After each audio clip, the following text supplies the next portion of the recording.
Messing up. Like I'm brand new to this show. I don't know how to work this show anymore. Welcome, ladies and gentlemen. How you doing? How's everybody doing tonight? And it's another episode of the Infinity Equation on your Friday nights with all your delights. How you doing, all you cats and kittens out there? It's the Joe Exotics of the toy world here. We're ready to talk to you about some action figures. You like the big Galactus or the little Sentinels? Which ones you like? For those, I'm wondering why you called us the Joe Exotic of the toy world. I don't go back to that. Speak for yourself. I ain't no hillbilly. Look, I'm asking you a serious question. Do you like the little Sentinels or the big Galactuses? I mean, I don't know if I should answer that. I mean, both. Can't we just have both? All right, you like both? All right. Both. You with the Joe Exotic life. All right. Sentinel. This is going to financially ruin me. What did I just admit to? I don't know, but I need that. I need to get a little coat that says like emergency medical service on it, like he has. And like, do you work for the services? No, I don't. I can't save your life, so don't ask me to do anything. But welcome, ladies and gentlemen. Thank you all for coming out here. If you're new to here, please hit the subscribe button. It's always good to see everybody here. If you're lurking, you're not hitting, you're not typing in the chat saying hello and how you doing, that's fine. Just hit the subscribe button. If you like what you see, cool. If you don't like what you see, still hit the subscribe button. You might like something later on that you might see or previously before. I don't know. But you like seeing us if you're here. So, hey, we got you. Ryan. Yes, sir. Sorry, before we go into that, I want to introduce our guest. It's first time, so give him a nice welcome. This is his first live interview, folks. So give him a big, old, hearty welcome to the Infinity Equation, Mr. Sway Art. How you doing, sir? Thank you for letting me join in and everything. Thank you so much. Welcome, Sway. Welcome, man. Welcome. It's good to have you on here. We appreciate you joining us. No We're going to have a problem. good time for these next 2 hours. Because at 10 o'clock, AEW Rampage comes on, and I got to be there. Oh, that's right. And not only that, Ryan, are you flying or you? Yep. No, I'm driving. Oh, okay. He's taking a ticket on an aeroplane. Ain't got no time to see a fast train. Lonely days are gone. He's going home. He's going to Canada to get some figures for me. I will try. That's right. Disemboweled. You know it. Ryan, can you take us through who's here in the chat with us, hanging out with us? Yeah, welcome. Squad. Yes, welcome everyone in the Goon Squad. We got Andrew M, Bon Williams, Disavowed Action Figures, Dom, Mucciacciaro, hey, Drew G, what's up, Drew? Frankie of the High Five, Ghost Dog is here. Is one of your eyes lower than the other? You got Ghost Dog. Don't you do that, Forrest Whitaker. Don't you talk about Forrest Whitaker. Don't you talk about Forrest Whitaker like that.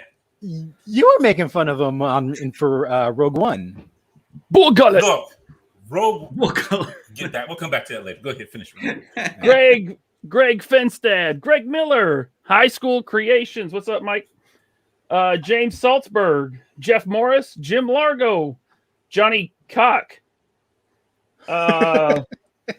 Josh Lambert, KJ Smith, Kyle Morrison. We got Mark II Design joining us. Hey, Mobile Recluse, Monkey 29, DNA, Omega Weapon 13, Prime to the First. What's up, man? Rick Sharp. He must have his beef shoes on today. Yeah, he does. We got Rick Shattered Glass Jazz, Rob Olivia, Rob the Plastic Hour, Robert Diaz, Ryan Sweeney. Oh, it's jumping on me now. Sebastian Bodo, Ted Millick, the Ginger Hitman. Thanks for the details, Ginger Hitman. Toy Malarkey and Trevor McGuire. What's up, guys? Thanks for joining us. Thank you. Oh, Prime said Josh was talking about he's already coming after me. That's cool. I'm always a wanted man for something. So, how's everybody doing this week? How's everybody feeling? Feeling good. Pretty good.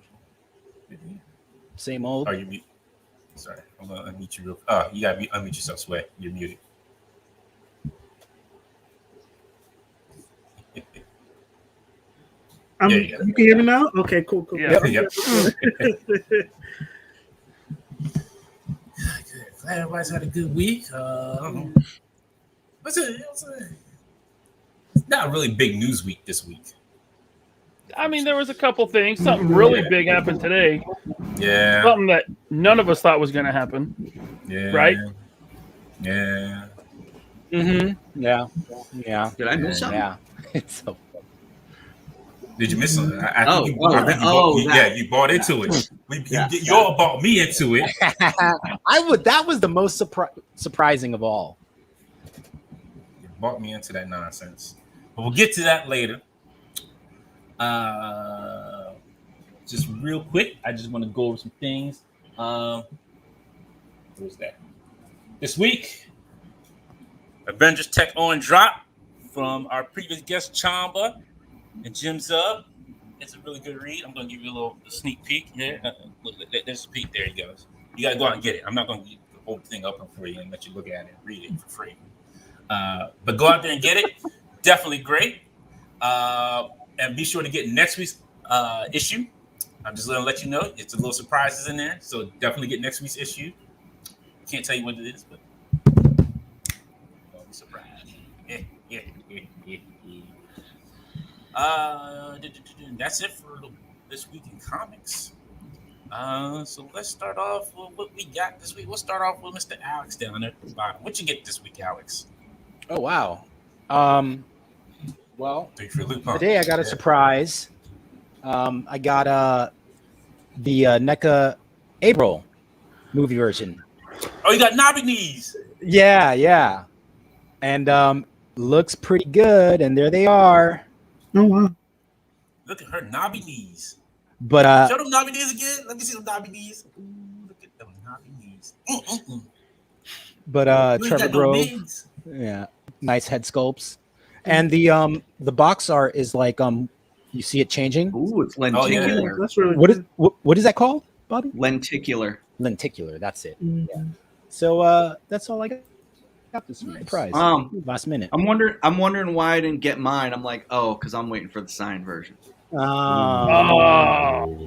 See, because instead of running to the group chat to notify us, hey, this just went up, he just went and bought it and then told us, and we all missed out. You know why? Is that how it happened? I don't No, know. Bobby, tell them because they weren't drinking Wawa. That's why.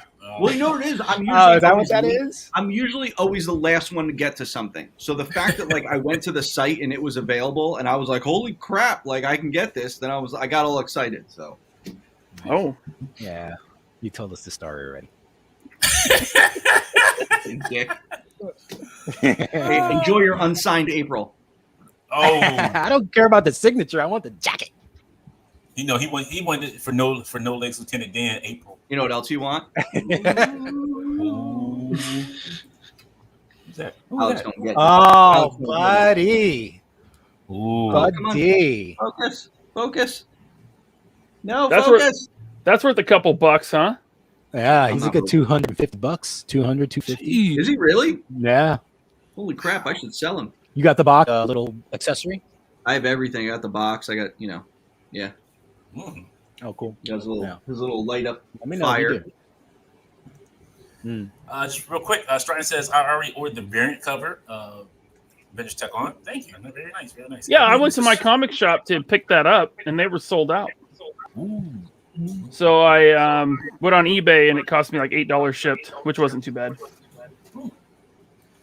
Sorry, I did miss a super chat here. Jane Salzberg, thank you very much. Look, baby Alex. All nice and clean shaven. But he ain't no Grogu.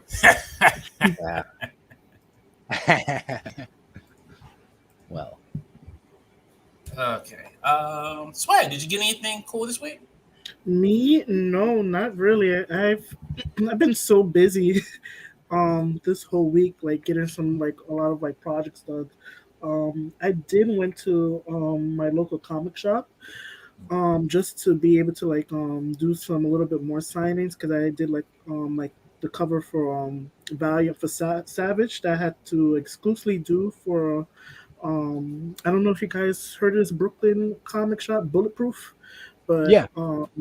I've been there as a kid and stuff, and normally I will go there and we'll get my comics and stuff. So since I know the bosses and everything, I'm able to sign a couple of stuff, since they have a lot of comps and stuff that I can be able to sign and do. So yeah, Nice. but I haven't really bought anything. So you're a native New Yorker? Yes. Oh, Alex, you got a friend now. Yeah. I'm in New York too. Where are you? from You're in Brooklyn? BK, you said, right? Or- No, I'm in Manhattan. Are you in Manhattan? Cool. Mhm. I'm from the Bronx. I just want to feel like I'm included. I got my Timbs on. I'll be stomping around. I My feel the same Timbs. way. 1993. They still wear Timbs, sir. You know your state still wears Timbs. I don't want to hear it. Just because you don't know what good Wawa coffee is. That's okay. See, let me say it, right here. Sway, have you ever had Wawa? No, I never had. You're the only one, Dante. No. Bobby I has. never heard of Wawa before. I grew up on that shit. See? Oh, Ryan, you never had Wawa? There's no Wawa on the West Coast. No, I'm not in Seattle. I don't know. No.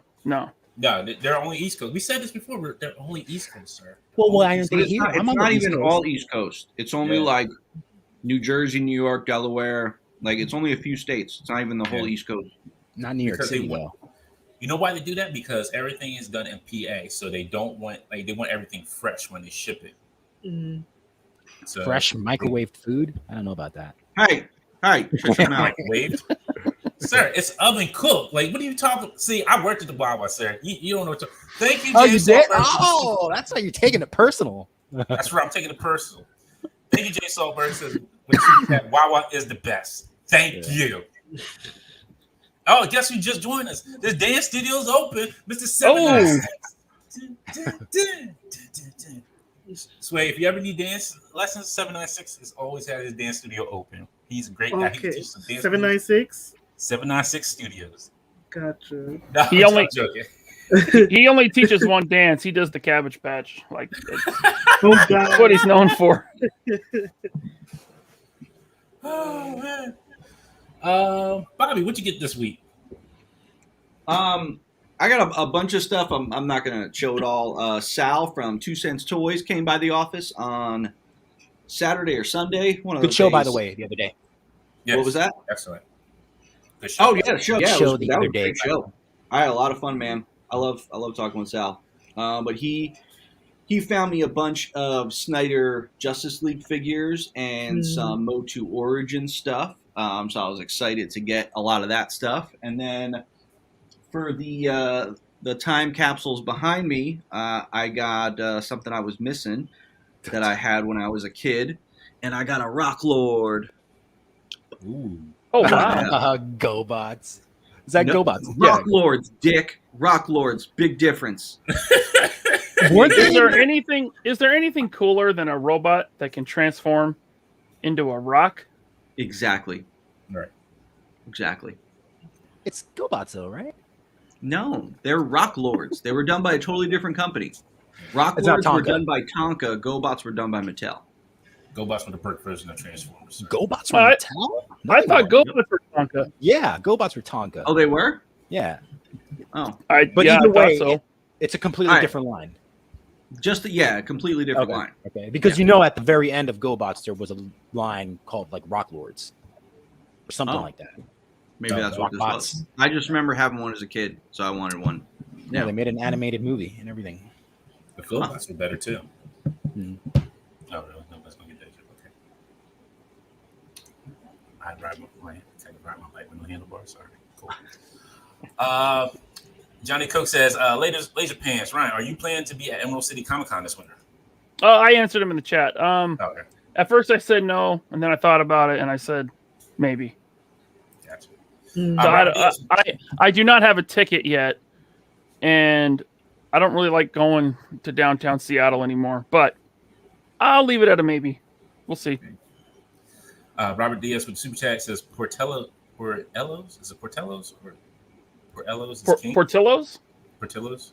Portillos? I have no idea. I never heard of it. Thank you for the Super Chat. I never heard of that place. Yeah. Ryan, what you get this week? Not a ton, but I did pick up. I don't have it in front of me, but I did pick up the Ironmonger 2-pack with Obadiah Stane, Marvel Legends. It is really, it's a great figure, but that suited body with the Obadiah Stane head, that head is really small. And when you put him next to the new Mark 85 Iron Man, it's like they're from two different toy lines. Because Obadiah Stane is like tiny and that Iron Man is huge. Like his head is like way bigger. So I don't know if they're going to start sizing things up again in Legends. But I bought it for the big robot. So it's fine. And then I got this. I was talking to. I just want to say real quick, if you pop the head on there, the Obadiah Stane head, and the helmet almost fits over the head. What? Oh, the Ironmonger? Yeah. Oh, okay. I was talking to Jeremy Padower on the phone the other day, and he said he wanted to send me. He said he wanted to send me an exclusive figure to check it out before he puts it at mass market. And I was like, oh yeah, just send it my way. And so he did, and he sent me this exclusive Conor McGregor in a suit action figure. Totally legit. That really happened. 100% true. Did he come in It's a a cast? It's a little. You beat me to the joke. No, he was missing his ankle. I don't know. Missing his ankle. Oh, somebody blew up his shins. I caught it. No, so VC Toys Box is a website, vctoysbox.com. They were selling a generic suited body, and it was $30. And so I picked that up. That came in this week. And it is, I think it's just a straight KO of the Mafex John Wick.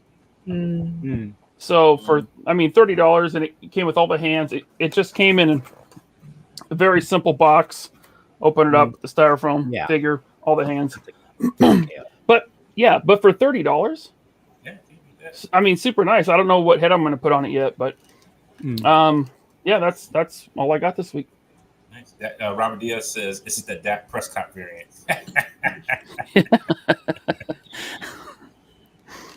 Because that's what he'll be sitting on the bench all this season. And just so later on the trolls in the comments, that was a made up story about Jeremy Padower. Okay. You made up a story, Ryan? I did. Yeah. I told a fib. You had me for a second. Man, you baited me with that clickbait article there.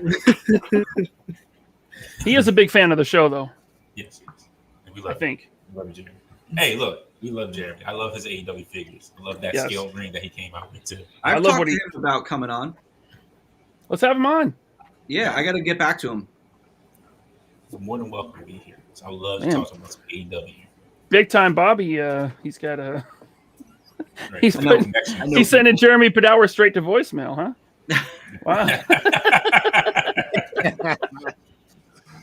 Wow. Just real quick, I picked up some comics this week, so I picked up this one. I know this would be a good one Yes, for Bobby. This showed me like that. cardiac. Ooh, Mark Bagley, I Yes, believe. and they said Cool. it's a first cameo of Carnage symbiote. So I don't remember that. I guess it was in there. well, it's because so him and Eddie Brock are in jail together, and Eddie Brock channels the venom to him, and he breaks out of jail, and then Cletus goes over to like the broken out like jail cell, and you see the symbiote like leaking off of like some rubble, and that's how it latches onto him, and he becomes Carnage. Gotcha. Drew G, it is issue 359 of the Amazing Spider-Man. And then I picked up this one as well. Eric wow. classic. Yeah, I try to pick up as many Eric Larson as I can, but I did pick this one because I did like this one. Nice. What issue is that? 2? No, 1, 2. 229. Are you how do you have most of the Amazings, or are you working on it? No, I'm working on it. I'm trying to find the Eric Larson ones. That's the main thing. Like, I'm trying to find that Eric Larson run. I did win this. Thank you, Disavow. I did win this on his channel when he was doing a giveaway. So I did get this. I do apologize. I got it yesterday and I didn't get a chance to open it until today. But I did get this here. So, and then from laserpants.com, it's decent size, decent shipping, I should say. I gave it about 4 stars. I got my He-Man Revelations. You got old Skeletor. Nice. It's like really reflecting off here. Yeah, it's too much glare. Can't see Yeah. it. I wanted to Target today, and the shelves were stocked with that He-Man stuff, except for Battle Cat. Battle Cat was gone. Yo, Battle Cat's awesome. Yeah. That's it for me. That's all I got. I ain't got nothing else. I ain't got no more. All right, and then real quick news. Finally, THR, the Hollywood Reporter, announced the long-discussed Spawn movie picked up the writer of Broken City. Typically, Spawn movie updates are timed with upcoming comic releases like Spawn Universe #1. So we'll see how far this will go. I mean, Remember, baby steps. Baby steps. baby backward steps. Yes. Thanks to Alex started trouble on my Monday morning. I knew I was going to have a bad week when Alex posted a Rob Liefeld. Look, Sway, I don't know if you know Rob. I'm not sure if you're friends with him. Rob Liefeld. I'm not sure if you're friends with Rob Liefeld. Not sure. He just can't draw feet for the sake of Hey, listen. I am not going to say that I am friends with Rob Liefeld, but I've talked to him on a couple of occasions, and he was very so you're good friends then. He's very pleasant. Sway, how you doing, sir? I'm doing really good. I'm doing okay. Glad you could join us tonight. We're going to disregard what Alex says about Rob Liefeld because him and him are best buddies. You know, they ride the Deadpool train all day. But thank you for coming and joining us. I know, like, you have gained almost like a overnight following with that Nubia cover. Let me bring it up here real quick. Say that again. I'm sorry. I'm sorry. I said you've gained an overnight following with that Nubia cover. Yes. Oh man, yeah. oh man, you put your work into that one. I put my whole foot into that whole work. Yes. That piece took over like 2 months to do. And the reason why was because while I was because I got the Nubina what's it called, cover thing around around May. So I was at Marvel Studios. I was doing remotely Marvel Studios work, and I was doing a lot of stuff for them. And then from sooner or later, from like June, like the end of June, I finished, and then I was able to like really um work through with the cover and stuff. But it did took like a long process to be able to like really be able to like really dig in and be able to like create the piece, because I had to like wait until like the new character designs and stuff. No, the new character design for Nubina and how she was gonna look like and everything. So once I saw what she's supposed to be and how she's supposed to represent it, I was like, oh, okay. So yeah, it took it quite some time to really perfect the piece, to really make it that standout variant cover that I really wanted this one to be the one that people will remember, and also know me as and stuff. So yeah. Well, you did it, sir. They know you now. Thank you. A friend of mine Mhm. who works at Malcolm Comics, he was like, Hmm. "Yo," he's like that. He's like, when I said you were gonna be on the show, and you see you were gonna be on here, he's like, "Yo, tell him that's amazing." He's like, "That's freaking awesome." Thank you. Thank you. So Yeah.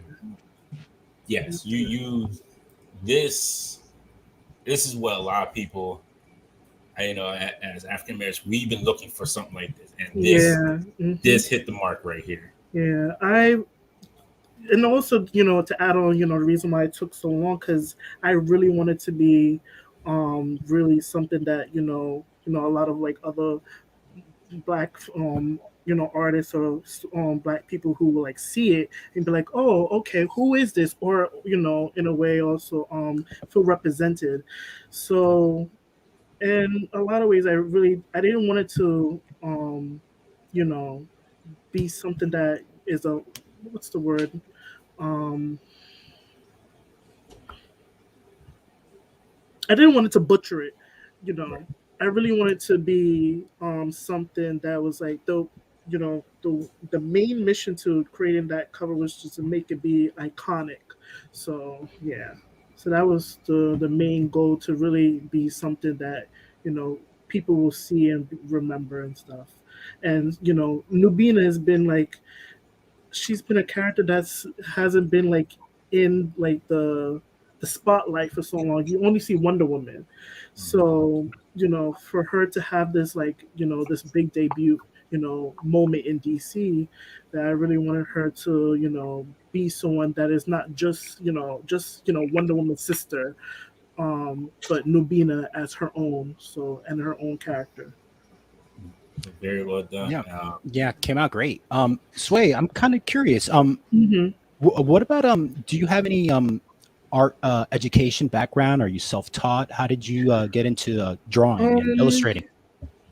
so I I've been drawing as a kid. I've been drawing nonstop. I would say I'm sort of self-taught, but then in a lot of ways, I went to like a lot of art schools. So like in my elementary days, I was Mm. in like an art elementary school, and then from like high school, I was in I don't know if art and design high school. I graduated there, and then Oh, from of there, course, yeah, yeah, yeah, and yeah. then I went to. Our friend in the chat, Payroll 54, who you guys know, also went to art school. Oh, cool, cool, yeah. And then I went to School of Visual Arts, and yeah, from there on, that was Oh, basically. SBA. Okay. Yes. So yeah, so I Mhm. gotten like, you know, experience, and I've learned certain things. But to be really honest with you, I've when once I come home, I was always drawing. Um, Mhm. Even on the train, I was always drawing. I always had my sketchbook. My sketchbook was like basically like my best friend. So I was always drawing, and I was always Mhm. creating. So I Mhm. never really stopped and stuff. And I was I wasn't that kind of kid who will like always go out. So for me, I was just always someone who was just very introverted. So my, me having a sketchbook was like the way for me to able to like, you know, express what I wanted to express on, on the drawing book and stuff. So yeah. Yeah, Just I mean, quick. most artists are introverted. So. Yeah. Yes, that's very true because I am truly introverted. You see me super excited, but like when this everything goes off, my lady's like, "Why can't you give me that podcast energy, baby? I'm tired. Like, this is me. This is regular me." Yes, she's like, "You got the podcast." I'm like, baby, look, this is introvert me. Like when you and if anybody doesn't know what an introvert does, like all our energy exasperated for that one time we have to interact with everybody. Once we're done interacting with everybody, go back into like quiet mode and just we enjoy just go. my time. Yep. Once I finish speaking, I'm just like, okay, I'm just gonna go back to just, because I'm always very used to just being independent, just being on my alone sometimes. So yeah. Just real quick, we got some comments here for you. Ghost Dog said that's amazing. Talking about your Nubia cover. Thank you. Greg says, damn, that's really well done. Stridham says fantastic art. Robert Diaz, smooth presentation. Greg Miller says that's beautiful. Thank you. Kyle Morrison, your blue Thank you. Just to tell you, the what if is not me, but I will say that I did do one episode on it. Yes. I'm not sure which episode, but to tell you this, when I got into the studios and the work they put me to do, I had to do like 2 scenes where it was like 2 big crowds, and that was the most like boundary pushing for me because I normally, I normally can like draw crowds and stuff, but it was like the certain type of style and a certain type of look that it had to be for that show. So it took a lot of a risk. It was mostly like a risk take for me because it was out of my comfort level, but I'm really excited once it gets revealed from one of that episode and stuff. And I did some character designs for season 2, which is in development. So yeah. Oh man! Cool. Wow! Look at here, folks. Infinity Equation exclusive announcement. That's awesome. Yeah. So there's stuff for season 2 that I've done a little bit. So yeah. Yeah, I was because I think Greg wanted to ask, like, did you do the what if cover? But you already answered that. No, I didn't do it. No. That's me. I forgot who's the artist who did it, but that artist was like basically the one that we all had to imitate that style because the whole style. I don't know if you've seen the show yet. Yes. I haven't still seen it yet. I saw one episode of it. One that you guys did not see, not the Captain Carter. There's another episode that is really cool, and I was like, wow, this looks like beautiful. It looks very line decker. The action sequence is like amazing. Like they put in work. They put definitely in work for it. Almost looks like rotoscoped animation. It's all CGI. It's somebody in a bodysuit with markers and. But I mean, it's but they also mixed, if I'm not mistaken, mixed traditional animation for like the backgrounds and stuff like that, like smoke. Like if you ever see like an explosion and you see like the smoke, it looks like it's more like 2D animation. But I love the show, man. Yeah, a lot of it, from the design purposes, was really just to bring back more of like the 2D kind of feel. So a lot of the textures and a lot of the line work and the coloring was just very like sort of old school, but it still felt new in terms of like how they were able to like bring the models and stuff to something that feels realistic but still feels stylized. So yeah. Just real quick, a couple of comments here. Drew G says, "I'm the odd one extrovert that loves to draw and paint." Oh. Colossal Custer says, "Wow, Sway art, great work. Just subbed on IG." Oh, thank you so much. Thank you. He said, and Robert Diaz says most of the great geniuses. He said most of the great geniuses of the. Oh, yeah, that's very so true. Yeah. Yeah. So, hey, He's still cutting off your ear or something like that. So. Right. Greg says, Sway, you definitely got a follower looking through your IG, and you do amazing work, my dude. Thank you so much. Thank you. RG says, incredible work, amazing to hear the great behind the scenes in your background. And then Greg comes back and says, breaking news, Sway aren't just outdid Tom Holland. Joking.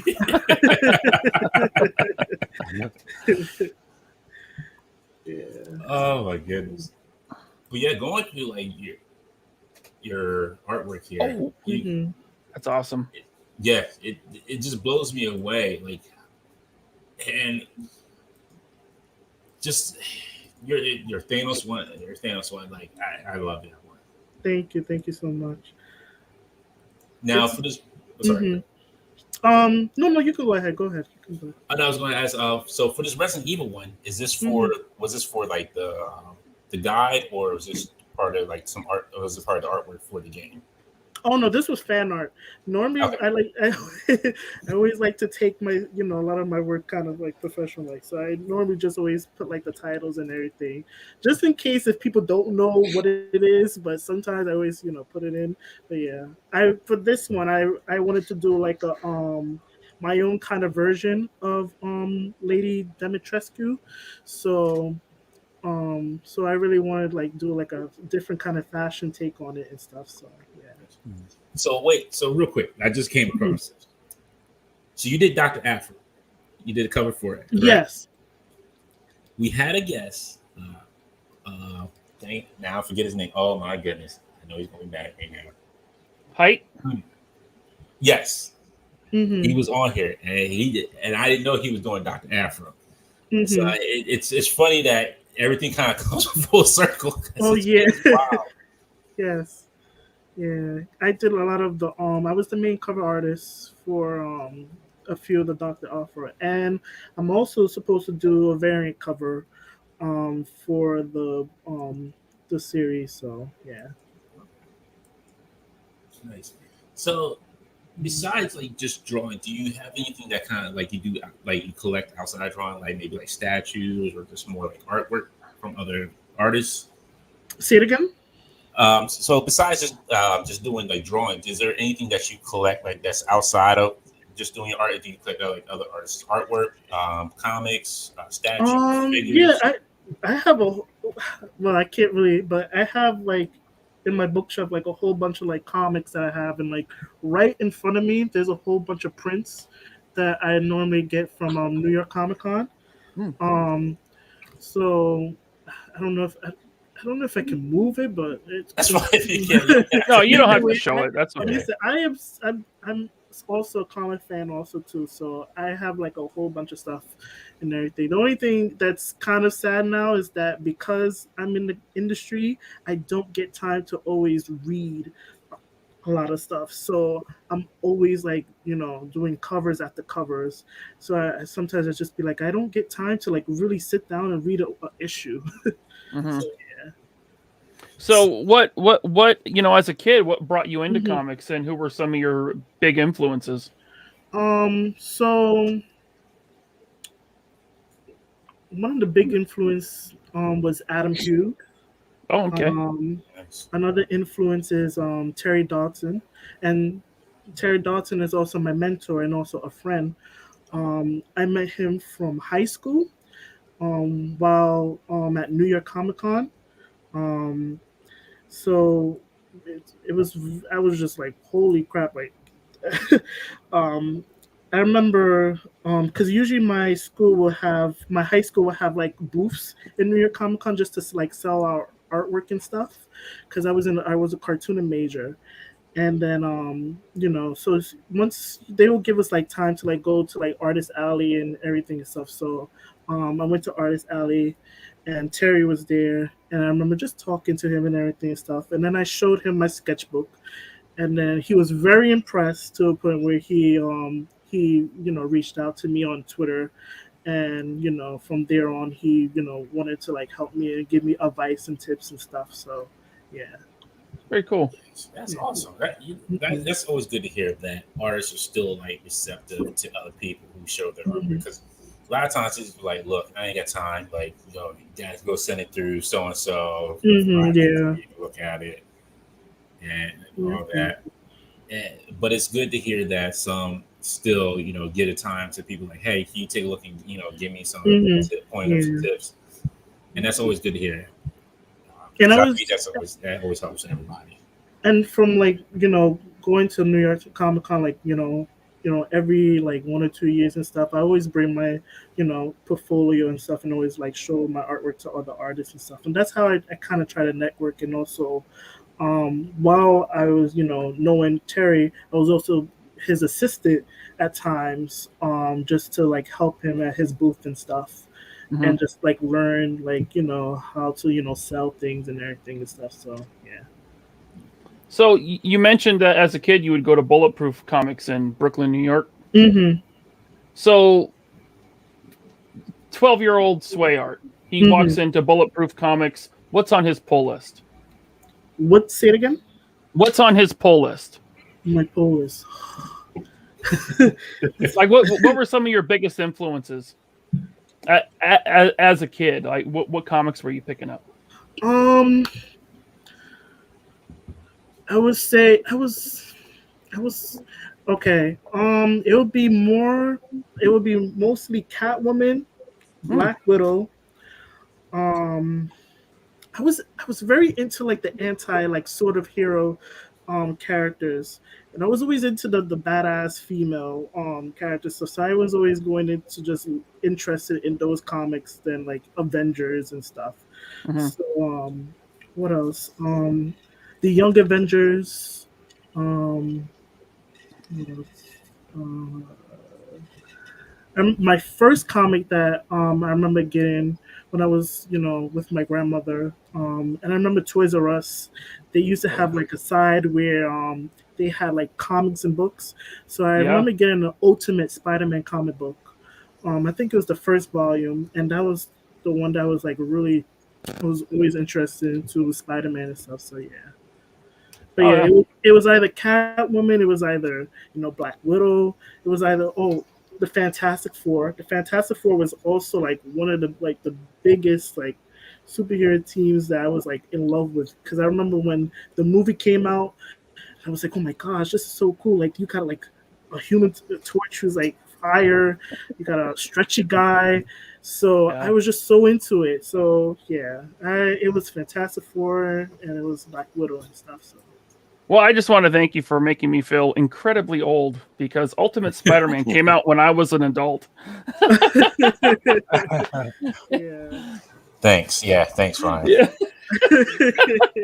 Now I feel old too. Appreciate it. Oh, and I also forget the X-Men too. The X-Men, yeah. Yeah, of course. I was also into the X-Men, yeah. So. Sway, I'm sorry. Go ahead. Sorry. I just had a really quick question here from Greg. He says, Sway, if you had your pick of one character to do a cover of in both Marvel and DC, who would you draw? Who would you love to draw? Damn, that's a good question. That's a hard question. Okay, my dream right now. Well, I feel like I already got it, but just to tell you that I'm doing a cover debut for Imagine FX. I don't know if you guys heard of Imagine FX. I've heard of it. So I was able to do. I'm doing a cover for which I'll be like doing a work process of me and of how to draw like Harley Quinn. So I was able to like finally be able to like draw Harley Quinn, publicly, for DC. For Marvel, I would love to do Elektra. That's one character I would like to do. That's interesting. I didn't think she was still popular like that. Yeah. I was always into Elektra and her character arc and stuff. So Yeah. That's an interesting choice. So if you don't mind me asking, yes. what do you exactly do at Marvel Studios? Because I see you had it in. What did I exactly do? Yeah, so I was curious. I was like, man, it's like he works for Marvel Studios. I was like, I just seen this. Like, this popped up. Like, Listen, let me tell you this. When Marvel Studios emailed me and they told me that they were interested in me being part of their visual dev department, I was like, huh? Because I was just because to be honest, I just came into the industry like last year. So I really was just very I was still unsure, but I was also just like, still very new with a lot of things. So when they asked me that, I was interested, and the fact that somebody passed my name, I was like, oh wow. I was like, I couldn't believe, this sort of opportunity would happen so unexpectedly. So I took it, and basically what I was doing was just basically character designs, and also 2D held cell work. So that was basically really it.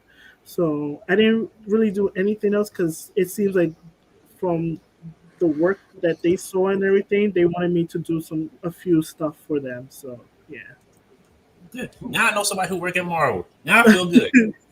Like, hey, Sway, you think you take me around the studios for a hot second? Oh gosh, I did. To actually tell you, I did this.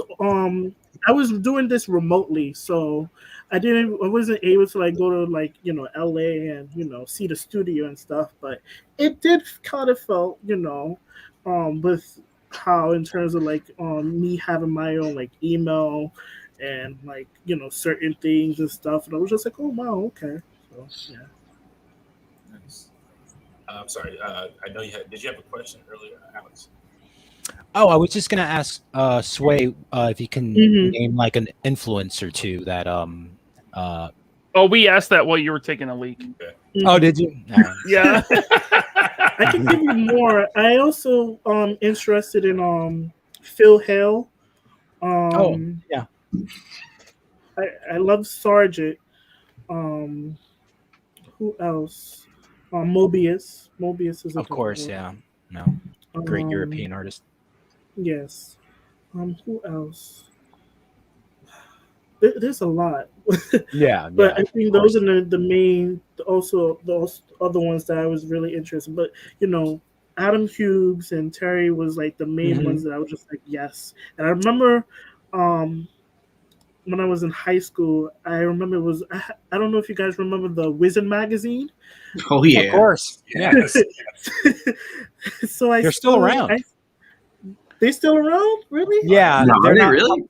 Yeah, I mean they're doing conventions. They're not publishing the magazine, they're of not course, doing anymore. conventions anymore. Oh. They're not Yeah, doing they are. conventions anymore. They changed. They got bought out. They sold it. They just recently sold it this week. They announced it in an email. I literally just got an invitation from Wizard World New Orleans or whatever the hell it is. It's going to change. I'm telling you, the email just came out this week saying that they I forget who they sold it to, but it's not going to be Wizard World anymore.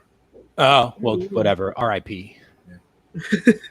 But hopefully they didn't sell the Reed I Pop. still had a Wizard magazine that I still have that on my bookshelf, and I remember just looking through, and I remember seeing one like Wonder Woman cover, and it was Adam Hughes, and I remember going. I on remember Google that. Image, yeah, and just seeing his work, and I was just like, I want to be that artist.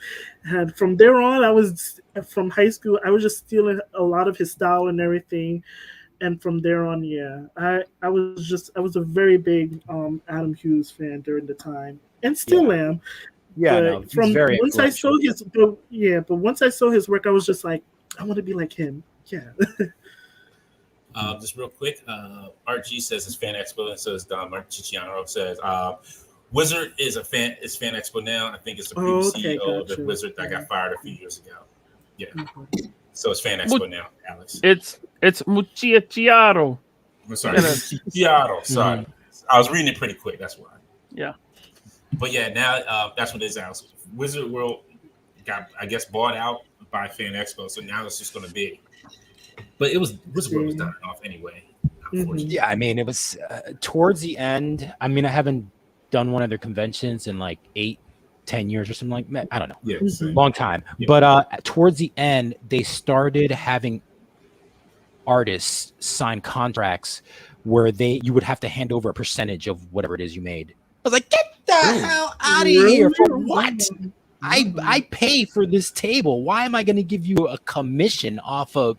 Get the hell out! I refused. No way. They handed me that contract, and I was like, eh. That's like at San Diego Comic-Con.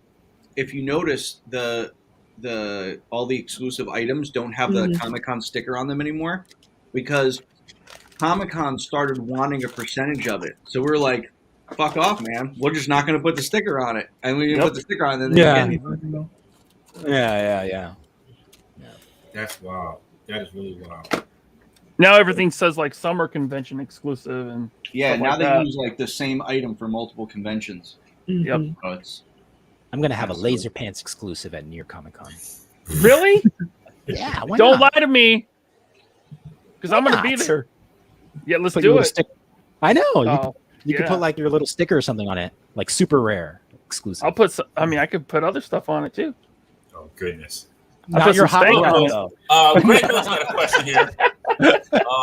Are you working on any covers or illustrations for any comics coming up? Thanks. So I'm doing Red Sonja. Red Sonja. That's Sonya. Yeah. Yes, Red Sonja for cover. Yes, for Dynamite. What else? I have a Black Panther cover that is coming up. Say what? What else do I have? I have also, yes, actually, it's 2 Black Panther covers that I'm working on. It's one just for just a regular issue, and another one for like I think is really special. I don't know, but and then I have this another cover that's like supposed to be like a nation in like villains with heroes, but it's like a sort of a switch up. So supposedly I'm doing like a sort of like cover where it's a switch up of Nightmare and Mary Jane.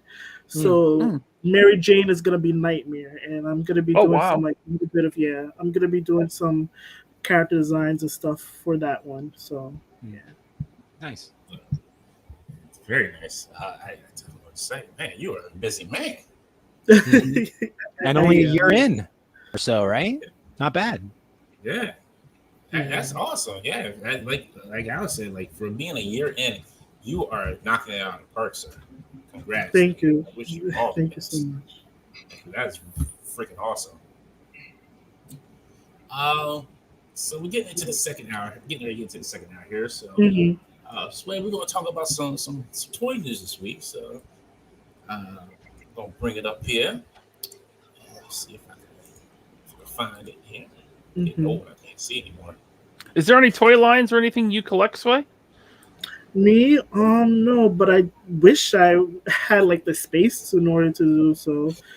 I remember I had one toy that I've got like as a kid when I went to one of the comic shops, and I just had just a Street Fighter character, Sea Viper, but I lost it. That is the number one issue for all collectors is we run out of space quickly. Right. Yeah. Just make more But space. I would love to have like a statue or anything of any like characters, but I just need a space. So yeah. Well, if McFarlane could take a break from making Batman toys, maybe he could make a Nubia toy eventually. That would be great. Hey. Respect. Look, I told you. We love Todd. I love Toddy Mac. Toddy Mac is my boy. But the figures on the other hand. Rob Liefeld too? No. I told you about Rob, okay? Rob's a habitual line stepper.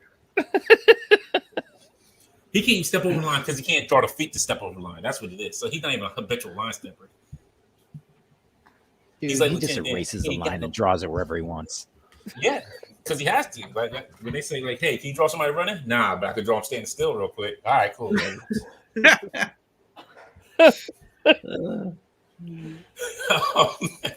I'm glad Bobby laughed. I feel like I made a good joke when Bobby laughed. Like, yeah. You know what I was thinking?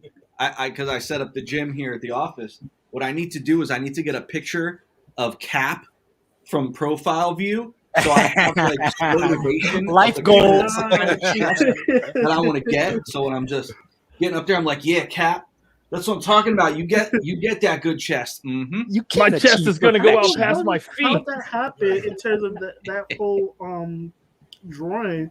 Like it was just like, wow, this guy has a whole ass chest, and I'm just like, Yeah. Right. You gotta Yeah, see more the guy that draws skeletons Mhm. under his anatomy, Oh, just to see how bad Who like is that? Liefeld's proportions are. It's amazing. Like if you want a good Yeah. laugh, look up. it was that like kind of it was like an article, right? Where a guy went over Liefeld's artwork and like drew the anatomy underneath. Yeah. A lot of people have done it, but it's hilarious. Whatever. I'd Where's highly that guy recommend now? looking it up. Where's Huh? Where's that guy now? He's Where's that needed. guy now? That's the hero that we need right now. He's at Rob. Rob probably paid to have him bumped off. He took that Deadpool movie money and said, "Get rid of this guy. He's making me look." Yeah. He's like, Up in Dante's. He First you get the money. He probably called Disney like, "Hey, when's Deadpool 3 going to get made? I need that rush. Come on, man. I need that money right now." He's in the credits. Yeah. But how much did he get paid for it? That's the question. Dude, you could damn sure he paid what he wanted to get paid. I don't know That's because for sure. what it sounds I'm telling you, you don't need to know. Disney. I'm telling you. What Disney's paying people $5,000. I'm not even gonna go into it right now. I'm not even gonna go into it because it makes me mad, and I'm not even an artist. You're paying $5,000 to people, and you're making billions off of this. You're right, actually. You're right, actually. I think I just read that he's suing Disney and Marvel Studios. Someone looking. I thought I read an article. I can stay for royalties for Deadpool. You should not be paying nobody $5,000 when you're making billions. Artists, very true. Yeah. No artist should have to go through that. I'm sorry. No. You can. There's no way that you say that you're working around like, hey, we're a big billion-dollar company. Here's your $5,000. See ya. And you up there, we're in the money, up there swimming like your Uncle Scrooge in the money pit. No. Well, yeah, I mean, hey, in the 90s, there's a reason why Image Comics was created. Right. You know? They said, how much did they pay Van Diesel to say I am Groot? Probably more than what any comic creator is getting right now. Yeah, oh, for sure. Unfortunately. Yeah. It's ridiculous. It is ridiculous. I forget where the article's at, but you can go on Twitter and you can find it. And they're saying like how much like they just pay comic creators, and it's $5,000 flat rate. That's it, no more, no less. Or I mean, it all started with Stan Lee, so just stealing people's shit and not paying them. So I mean, there's always that. I know. It actually started before him, man. It's gonna be Jack. It was Jack Kirby. You shouldn't be paying Jack Kirby. Bob Kane screwed over a good amount of people, and then Stan Lee was like, "Hey, I like doing that. I like your style. Let's do that." Yeah, Bill Finger, but Bill Finger is now credited. Yep, Bill Finger's credited. Yep.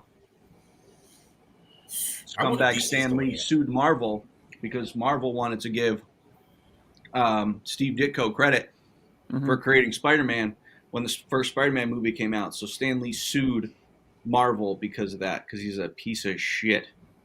Hey, I said it. You know why? That's harsh. Because there was people. So I think it was on G4 back when G4 was a channel actually on TV. G4. G4 used to be my thing.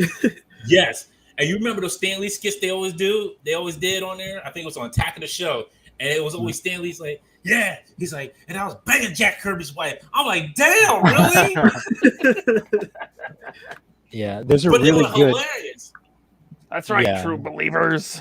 Right, yo, it was so funny because they had like Stan Lee skits, and it was always something that he was talking about Jack Kirby, like he did something that he did to always screw Jack Kirby over in the end. It's just creative and cash always. That's what it comes down to.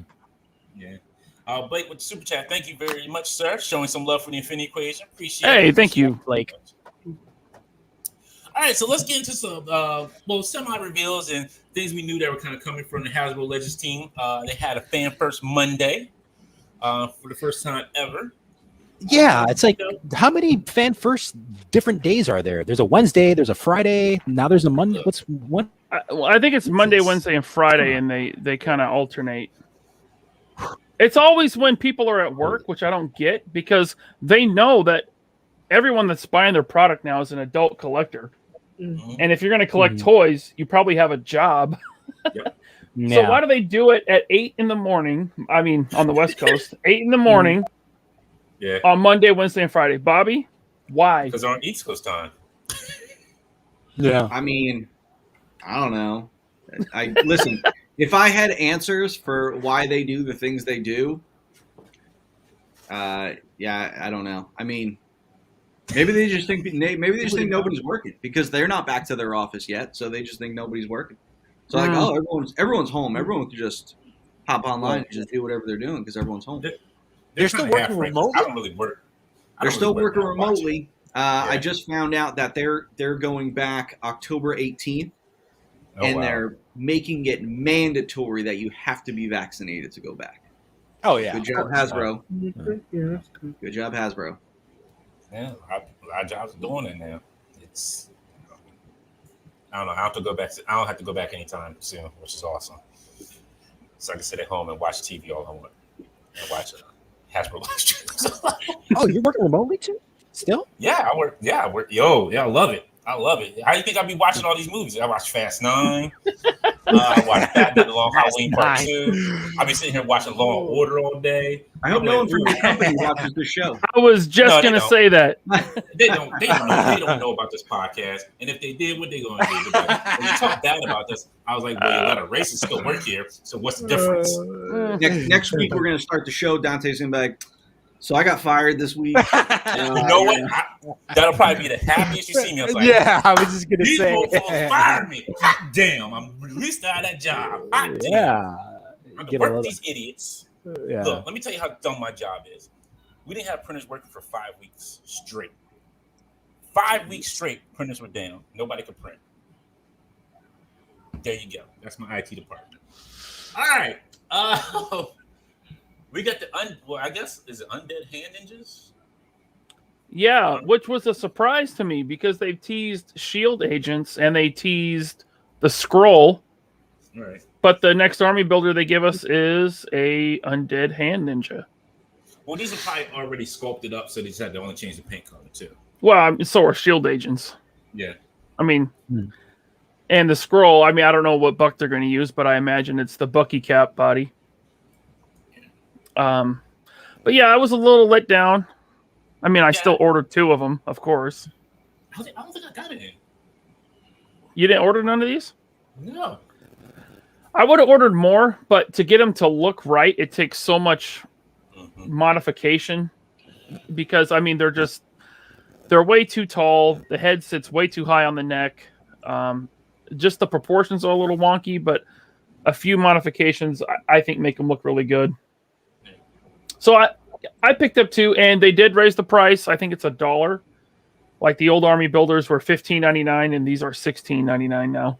Oh, all right. I thought they were still 15. I thought I paid $16.99. The chat will correct me. But he also comes with more accessories. He comes with 3 weapons rather than 2, and he comes with 2 extra hands. So the other one came with 3 weapons. Didn't it? 2. It came with the other ones came with a pistol and a rifle, the Nerf guns, like the space. No. I'm talking the other army builders. Oh, okay. I'm sorry. Okay, gotcha. Yeah. So maybe the extra $1 or $2, whatever it was for the hands. I mean, I don't know. I mean, I know these are really cheap to make, but still, I think the Army Builder program they have through Pulse is a really good program, and I want them to continue with it. Definitely. You best believe I'm not selling my son. I don't care. My kids stay with me. Okay. My kids are not going to nobody else's home. Okay. My full-grown children are coming. I adopted them legally through the state, through Hasbro. I adopted them. And they're coming home to daddy, when they come off, whatever they come off the ship, wherever, they're coming home to daddy. and they poked air holes in there so they can breathe too. So I mean, well, I guess they're robots. They don't really need to breathe, so they could. My kids was there. The Sentinel, you're gonna need a burp rag and a little bottle and a pacifier. That's all right. You know what? I don't mind spending the best for my children. My kids get the best schooling.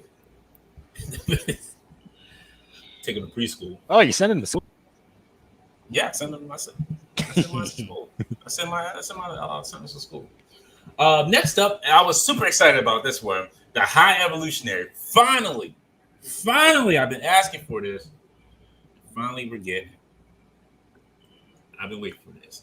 Now, this is part of the Fantastic Four Retro card series.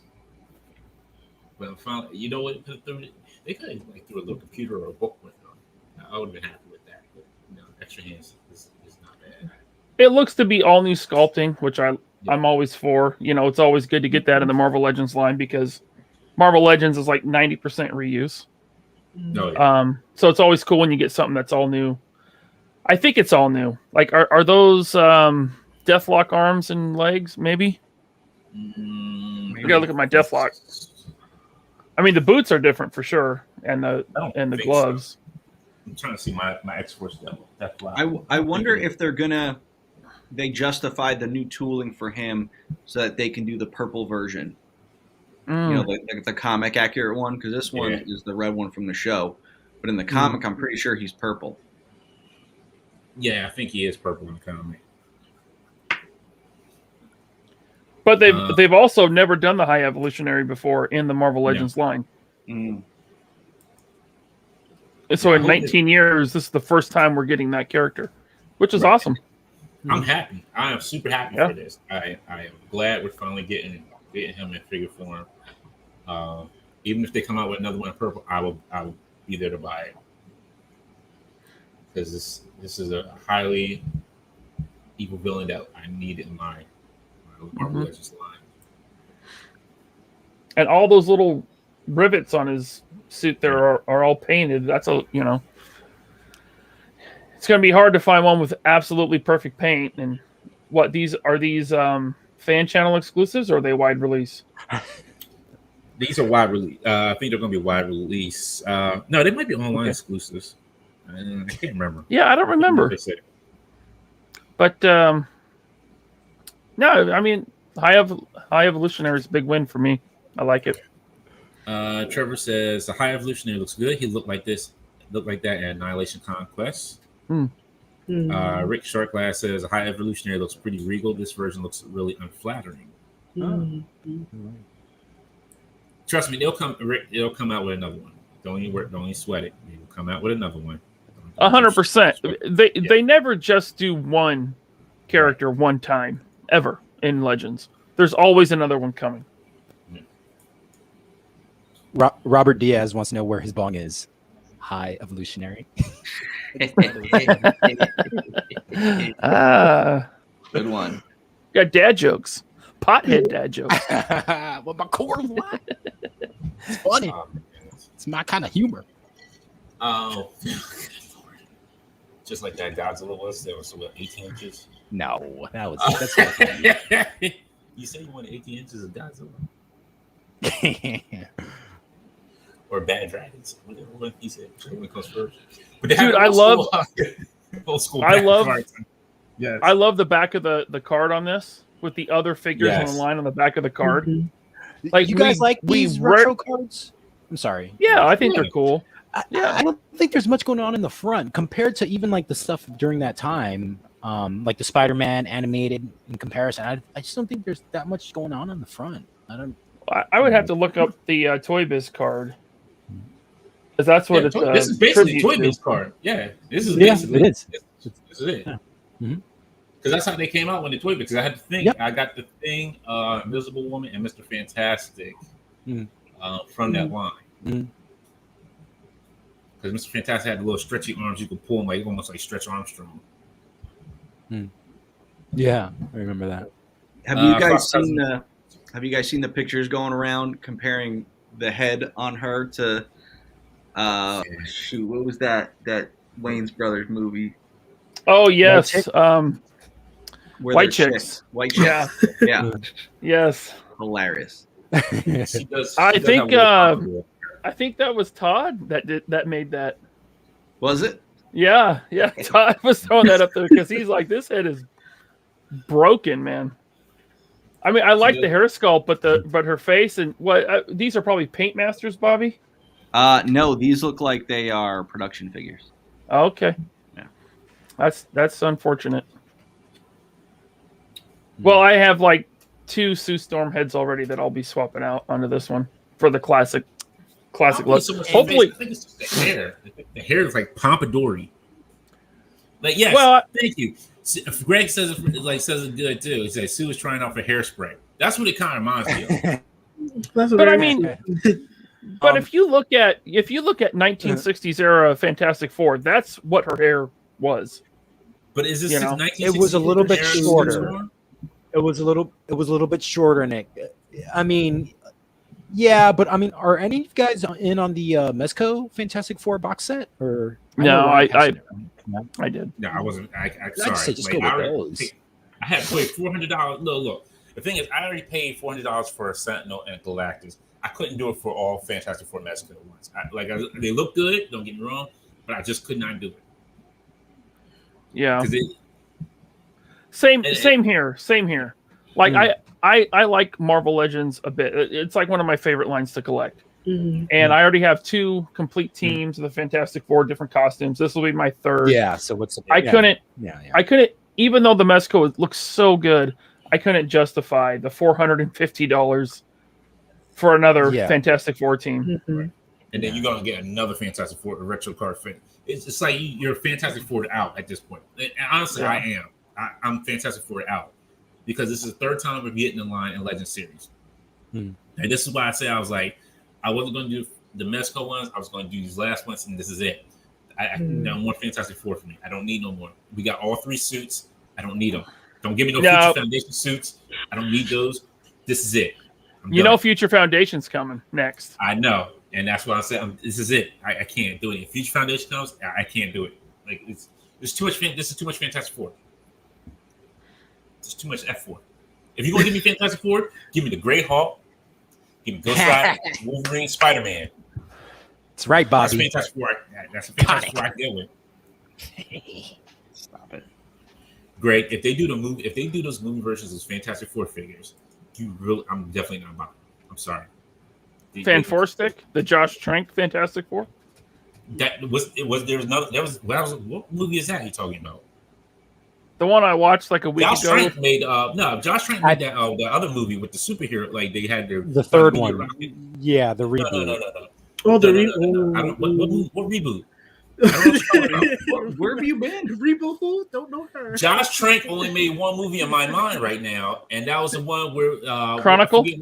Yes, thank you, Chronicle. That's the only movie I know Josh Trank made. Did he make another movie after that? No, he did. It was called Fantastic. I don't know what you're talking about. Are you just messing with us? I don't know what you're talking about. Like It's only one Incredible Hulk movie. But honestly, we don't acknowledge the reboots at all. Like we only know one Incredible Hulk movie. Besides Lou Ferrigno ones, we only know one Incredible Hulk movie, and that's with Edward Norton. Hey, that's it. I remember the one with the dogs. Oh my goodness! I remember the one with Jennifer Connelly. That's what I remember. Oh, okay. You know what? I do have a guilty pleasure with the first one. Yeah. Oh, I really do. JSway, that's right. I don't hate that movie. Also too, It's boring, but I mean, it was. It was like all over the place. The worst part was the Hulk poodle. But yeah. Yes. The Hulk poodle. And then the Hulk, I don't know what was going on with theirs. Like, I don't know what they were doing with Hulk. He just looked kind of crazy, like especially when he was in that phone and he was trying to stick the needle. He's like, like, why are you blinking? Like, are you okay, Hulk? Hold on, somebody give him some sugar because give him a little butterscotch because he look like his blood sugar a little too low. Like, yo, it was like CG was still it was too soon to do CG Hulk. Did not age well at all. No. No, Greg Miller. He said if he had room, he would have statues.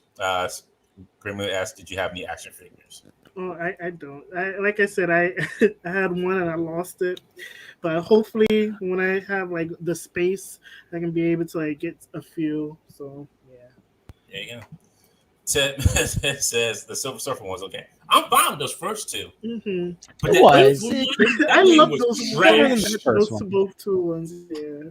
I tell you what, Sway, if McFarlane ever does Nubia, What about the Roger Corman one? I'll send you a Nubia. Got you. But just don't hold your breath, because all he makes is Batman. He sure does. He sticks that Batman line. Like they announced, like we'll go into it a little bit later, but he goes like there's rumors of more Batman coming down the line. I'm like, good lord. Like you're going like he's like the multiverse of Batman. He's like, what Batman can I make next? Batman Earth 2135. Like who's giving you this information? Is DC even just making this up while they go along too? They just feeding you this information? But see, the thing is, I don't think this is based off a 1960 Sue Storm. I think that they try to base this off a little bit of like the 60s and then the Fantastic Four cartoon that used to come on Sundays. It's a mix match, yeah. I think that's what happened. I think they try to mash both of them together and try to make like one definitive Sue Storm with it. Jay Saltberg with the super chat. Thank you very much, sir. It says next we'll see the Alex Hyde, White Mr. Fantastic. Is this a new Buck? No. This has been used a million times. We got okay. So Sue Storm. I mean, we're getting the whole team, and I do like the new version of Human Torch we're getting more than the old one, but it's still not. It's still not exactly what I wanted. And then you have the single carded box of Invisible Woman. Mm-hmm. Just all invisibly. Which now this is a Pulse exclusive, and I feel like this is a good exclusive. Oh yeah, it's a variant of something that we're already getting. You know, there will be a limited audience for this, I think, and it's not like a one-off character that everyone's going to want, and they only make it as an exclusive. So, but give it 10 years, and this thing will shatter because it's translucent plastic. Well, I think we come a little bit farther than plastic at this point. It shouldn't shatter. I don't know. My Bobby Valla Iceman broke the minute I took it out of the box. Man, really? Yeah. That's like a 20-year-old figure. Right. No, it's 10. And my gummy Iceman is still holding up. I'm surprised he's still standing at this point. From the Juggernaut wave? Yeah. Mr. Gummy. Okay. He's got that gummy juice.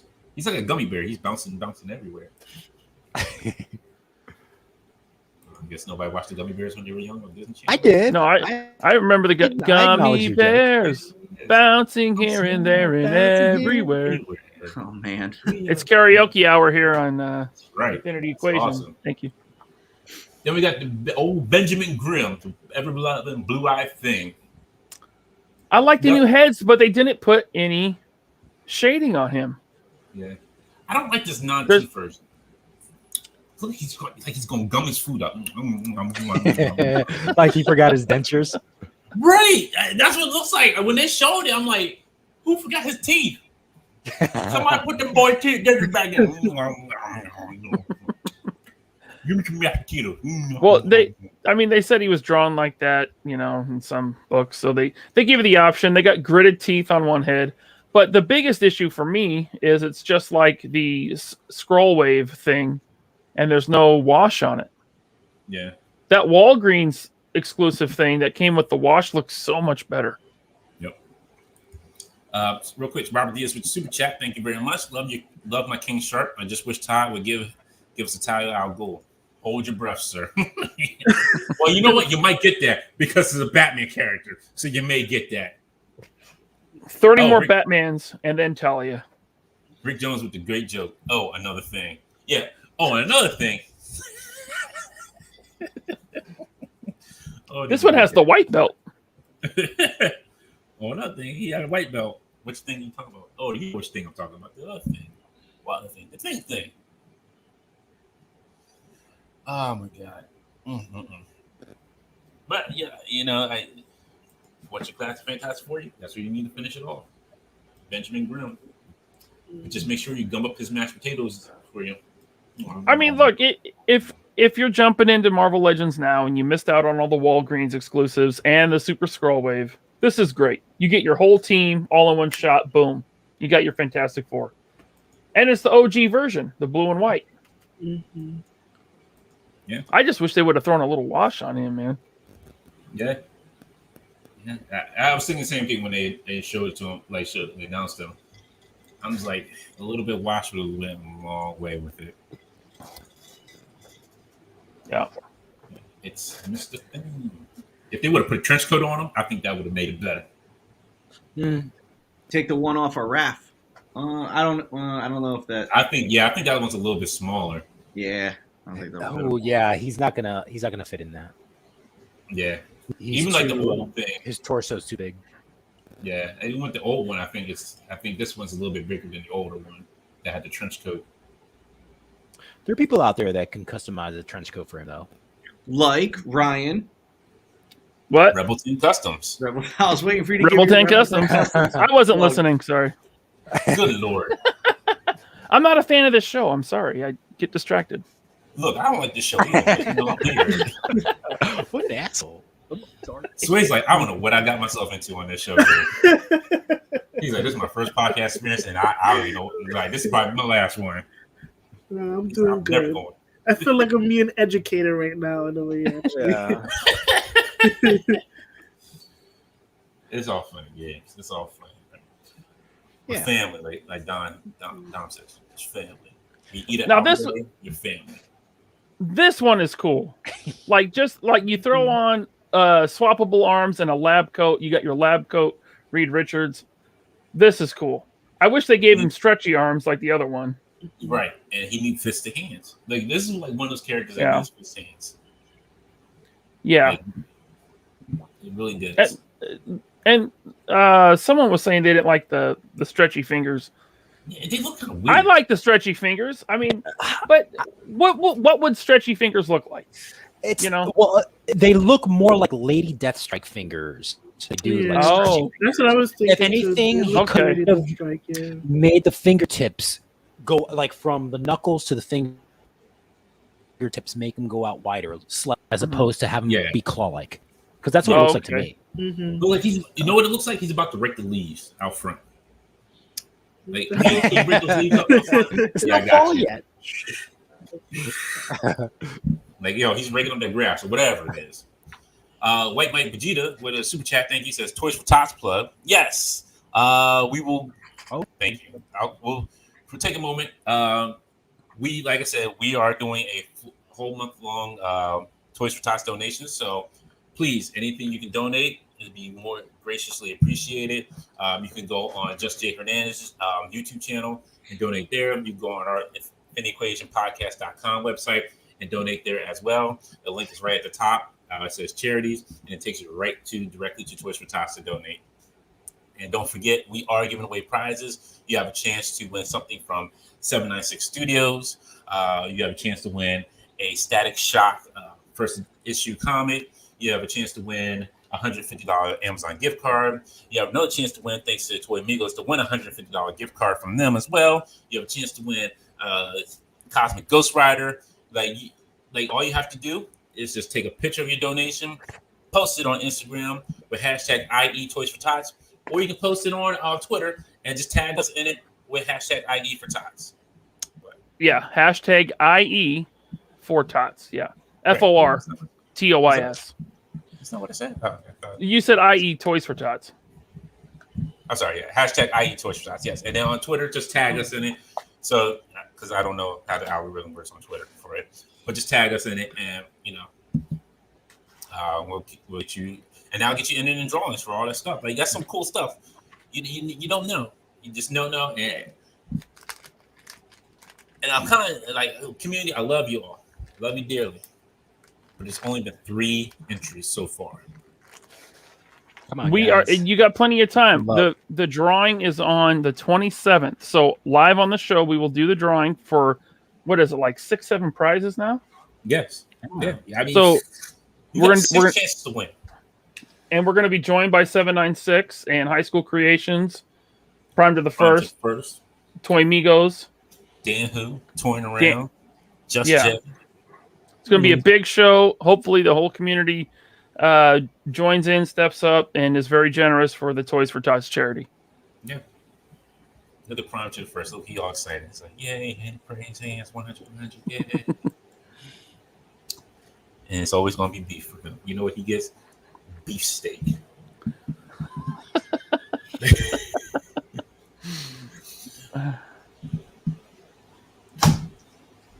Okay. All right. Oh yes, Darren Brown. Yes, I'm sorry. I did not forget you. I got you. Don't worry about you. You're good. You're good. You are good to go, sir. Don't worry about it. I got you. But yes, with Mr. Fantastic, you can pop the arms off, you pop the live coat off, and then you can pop his regular arms off, and you can switch out the hands. So that's kind of cool. You know, you got a lot of changeability about him, but he's got a new hat too. So no, he doesn't. I'm just kidding. And he's got those duckbill feet. It kind of, you know, those legs remind me of what's the Electro, that old Electro figure. That's what the legs look kind of remind me of. I think it's the same body. No, Electro had the upper torso of Spider-Man because he had Butterfly. Well, it could be the lower torso that they put on him from Electro. You mean the legs? Yeah, Yeah. the Electro had those same legs. Right. They look exactly like the Electro legs. They put lady parts on him? Who? Lady parts on him? They put lady parts on him? What do you mean? On who? You said Electro legs. Electro. Electro. Electro. Okay. My bad. Electro Boogaloo. Oh, gotcha. That's actually a good movie. I know it's Electric Boot. Yeah, I know. It's not good. Breaking 2. Electric Boogaloo. I can't do it. All right, so we talked about Mr. Fantastic. All right, let's see here. Who else we got? He was fantastic for a while. We got him in every semi-okay pose. Then we have Psycho Man, brand new villain addition to the Fantastic Four wave. First time in the Marvel Legends line. Yeah. And that's obviously 100% new sculpt. We've never got anything like that. So somebody had a question if his legs were going to be hindered, but you can see there is a cut, the thigh cut. So it's not going to be too much hindering because those rings are probably that middle ring on the knee. It's really weird. I wonder how far you're going to get it back. I don't looks like you might not get it back that much. Yeah, but looks like the piping goes over the thigh swivel, so his thigh swivel will turn underneath that piping, and then that ring is probably connected to the front of the knee. So you'll probably still get it to at least 90 before it crashes in the back there. Yeah. Yeah, he looks cool. I wish we gave him like 2 fist hands. That would be nice. Like another. No extra hands with this guy, just the. Nope, it's just the fear, doubt, and hate, and hands that he's got. He said, "Catch these hands in this fear, doubt, and hate book too." So, Alex, give us the entire history and arc of Psycho Man. I think this is the first time I've ever even heard of him. Oh, really? Yeah. I've heard of him before, but I don't know much about him. Yeah. He's the deep cut Fantastic Four villain, right? Yeah. Yeah. Yeah. But he was in the Toy Biz line, so I mean, all these figures are tributes to the older. Yeah, I definitely checked out by then. I don't think I ever collected the Fantastic Four line. I think it was after the second wave. I watched I definitely watched the cartoons. I saw that and the Iron Man and Spider-Man animated and the Avengers, which is more like West Coast Avengers, but did not collect the toys. Then we have single card Johnny, which is Hasbro Pulse exclusive, non-flame on variant. Doing his Jay Hernandez walk. Come on, Jay Hernandez can pose much better than that. Well, Let's give him some credit. Well, they try to put him in Jay Hernandez. Well, I should say. Yeah. Okay. There you go. That's the Sunfire body. Yes. And that's one of their. I think that's one of their best bucks. It's my only issue with it is that huge thigh gap. Like that looks a little wonky to me. Yeah. Probably something Bobby Valla designed, 100%. I mean, I was just thinking that. I was like, you know what, man, I definitely jack that up big. again, I love the card backs with the what would we call that, a 7 back? Is there 7 figures on the back? They don't do that with action figures anymore. You don't see the rest of the line. Yeah, that sucks. On the back of the card. So the fact they're bringing that back is pretty cool. You know where you see it? Action Force. Action Force. That looks cool. That Human Torch. It is, Yeah. but they didn't continue the lines on the back. That's the problem. They only did the lines on the front. They didn't paint the back. Yeah. So this was the Human Torch I wanted, but I wanted it in solid red instead of translucent with the lines painted on. I like the translucent. It's fine, but I just wanted like a solid red. Yeah. And I think that would have been more of a throwback to the old one. Wasn't the old one solid red? The old 90s Toy Biz? I could be wrong. Yeah, he was solid. He was solid. He wasn't translucent. Yeah. See, but this one almost reminds me of the first first Torch, almost kind of like a little bit more than Johnny Storm. The Toy Biz Marvel Legends Torch? No, like the Marvel Comics Torch, the Android. Oh, the Android, yeah, from the Howling Commandos, right? Yeah. Like that's what that would be a good team to complete. Give us the a new Dum Dum Dugan and all those guys. Oh my goodness, yes. Dum Dum Dugan, my boy. Then we got announced the X4 set where Cannibal has his legs. He got legs now, Lieutenant Dan. Yeah, they packed this set full because they gave him the blast off effects and the legs. Yep. And they gave us old school Domino. And gave us old Richter. I had that 1990s era Toy Biz Richter, the one that you'd wind up and he'd vibrate. Yes. Yeah. Vibrating Richter. Oh, great. Correct. He said Invaders had the Human Torch, not Howling Commandos. Huh? What? Invaders. Invaders, yes. Thank you. Yeah, that was Namor, Android Human Torch. Cat.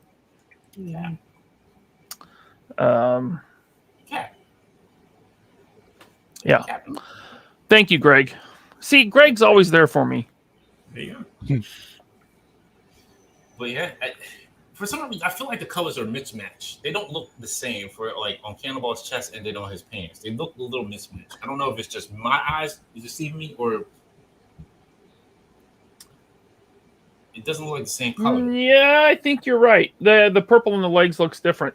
Also, they said it's a new colorway, so it won't match the old Cannonball, which I'm actually okay with because they gave this one the blast effect too.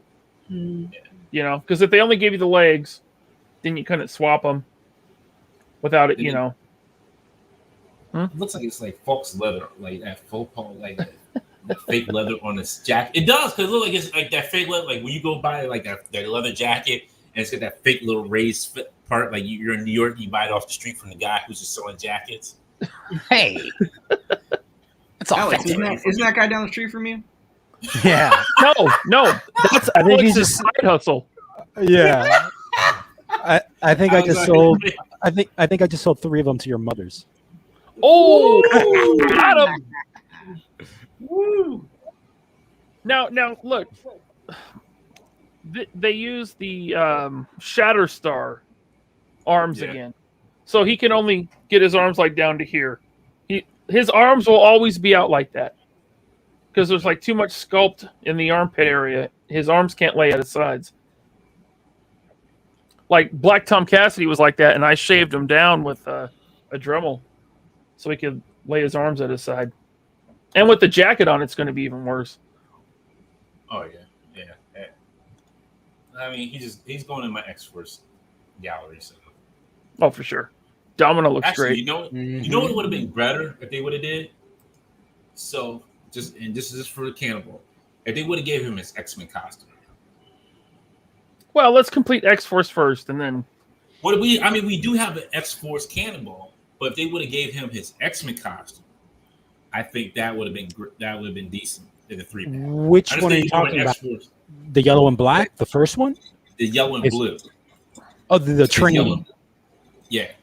From the New Mutants. Okay. Yeah. Yeah. Agree. Then we got Domino. Double jointed pinless. Goodness. Oh, so good. Yeah. This looks great. Double jointed pinless elbows, but look at that. Not legs. Man, gotta have that reuse somewhere. Yeah. I'm amazed by you guys. You guys are like toy savants. You could pick out all the parts from. You're so knowledgeable. Most of it's all reused parts. I know, but I can't tell you like what body was originally from what figure. I mean, you could if it was Hot Toys. Yeah, you just gotta look at it. You gotta look at it. Maybe, but there's way less. Not looking hard enough. Right? No, I mean, but there's way less. There's way more stuff that you guys have to remember than. I mean, Hot Toys uses a lot of the same bodies. I mean, there's like 5 or 6. If you look underneath the skirts of your Hot Toys, sir. Well, that's the same with Mezco. There's probably 5 or 6 bodies, but when you have soft goods over the top, right? Then they're wildly different. But it looks like she also has a new sculpt in her breast assist area, because it looks like those buttons are sculpted in, right? Yep. Yeah, they are. And looks like the collar comes up over the neck, so it might be that new neck articulation system they're using with just the double ball peg, but with articulation at the bottom of the neck as well. Hey, looks good in the face. I like the head sculpt. Yeah. Is that the Punisher head with long hair? The Walgreens Punisher, like with the smirk? Yeah, if you take the hair off, yeah, I think so. It almost looks like it. Yeah, if you take the hair off, yeah. I think you might be right on that one. You got Thunderbird's upper torso, yeah, like legs and tassels and arms. You get the Bronson cowboy look. With the neckerchief and the shoulder pads. That's new. See, what kind of scares me with these, I don't think these are they're gonna move like they did on Thunderbird. These are gonna move because I can see his arm now poking out through it. Oh yeah, no, those aren't glued down. Those aren't sculpted on. They wouldn't do that. You can't. There's too many undercuts. Yeah. So that means I'm going to be pushing them up. But hey, Richter again, another character, never been done in Legends. This is the first one. I'm happy for him. I'm excited for him. Yeah, I'm glad to add him to the collection. And we almost have a complete X-Force team, 90s X-Force team. Yeah, I'm still waiting for my new Warriors team to get finished. So I mean, I guess no one's waiting for that. Who we need for that? Whoa, sir. I know they're one of your favorites. I don't come to your house. I don't come to your house lifting up the skirts of your Hot Toys and talking about why is they not got no private parts on them. Yeah, okay. I don't be coming to their house, be combing their hair. Like, why don't you break over my hair, put the braid in there? Oh, my hair's sculpted.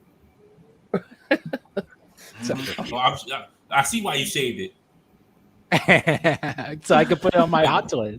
I'm customizing them with my hair. Like that Woolly Bully. Like you just put the stuff on there. Like the old Woolly Bully game. You just my goodness. like a little pencil. Yeah. Move from the face and onto the head. Like, oh, there we go. He's done. All right. Oh my goodness. And just real quick, DC listings. Since Alex was so excited because we want to talk about this. The new items are Lex Luthor blue suit with the throne. So it looks like we'll probably get this one. Oh, is this McFarlane? Yeah. Batman and Robin DC game. So I'm not sure which ones those could technically be. Oh, that's that new DC game. It's like a Batgirl and Robin. Okay, yeah. So it's a sequel to the Arkham Knight series. Yeah. But I see Swamp Thing there. Yeah, Swamp Thing. Yeah, Swamp Thing variant mega scale. So I'm not sure what that means. See, Swamp Thing is a character that I think McFarlane can do well. Oh yeah, the Bat. He does like he does the big monster figures really well, and so I will more than likely be picking up that Swamp Thing. I don't have a Swamp Thing in my collection. That's a gaping hole. You don't have that the good one from Comic-Con like 5 years ago? Nope. Oh, that one's a good one. Yeah, missed out on it. He goes for a few $100 too, though, right? Yep. Very expensive. Yeah, it looks like a new Batmobile because it says Batmo Beast. So I'm assuming that's a Batmobile. They're saying like $77.95 price point. Oh, cool. So it might be this one here, or no, it's not a Batmobile. I think that's the what do they call them? Like almost like SUV kind of like the 4x4s. I don't think it's like a regular Batmobile. Hey, if it's a vehicle that fits this scale of figure, I'm in. Yeah, I'm good. I'm happy with it. I'll get it. He should do an 89 Batmobile. Yes, he should. Oh no, I'm sorry. Yeah, I'm thinking of the 68 Batman. 68 Batman. That's what I'm thinking of. That one is a little underscaled too, unfortunately. I'll probably still get it though. Oh yeah, I'll still grab it. I think eventually Mezco is going to do 89 Batman. Oh, I mean not 89. They are eventually that one will come out, but I mean 66 Adam West Batman. Oh yeah. Oh yeah, for sure. Tormolic said that's a Dark Knight's metal monster truck. Thank you. Oh, okay. Yeah, I'll be. I'm sorry. No, go ahead. And then we have Mezco's newest release, comic book version of Superman. I pre-ordered this in a heartbeat. I had to get this. This had to be part of my collection. I can just hear the John Williams music right now. Ba, ba, ba, ba, ba, ba, ba. And I can see him going like this. Jaws? Yes. No, what? No. Okay. It's a very poor rendition, Alex, with your sideways hat. What are you, Bart Simpson? All right, moving on. Yeah. Oh wow. So this looks so freaking good. And granted, this is more than likely completely photoshopped together. I'll take it. I don't care if they sold me. Oh, this looks so good. Some people were thinking this is a reuse of the Reeves body with a different head. It definitely is not. This one is very different. It is similar, but I think the body is a bigger body. Beefier. Yep. Much beefier than the 78 Christopher Reeve Superman they did. And it almost looks like the S shield on his chest is a bit bigger. It stands for hope, sir. Yeah. Oh, looks so good. Yes. So this went up for pre-order. It might still be up for pre-order because this is a wide release. This is not an exclusive. You can get it from Big Bad. You can get it from Entertainment Earth, Mezco's site. So it will be widely available. But don't sleep on it, because if you sleep on it and then it comes out, it's going to sell out immediately when it comes out next year after the pre-orders close. And then it's going to, in my opinion, at least double in price.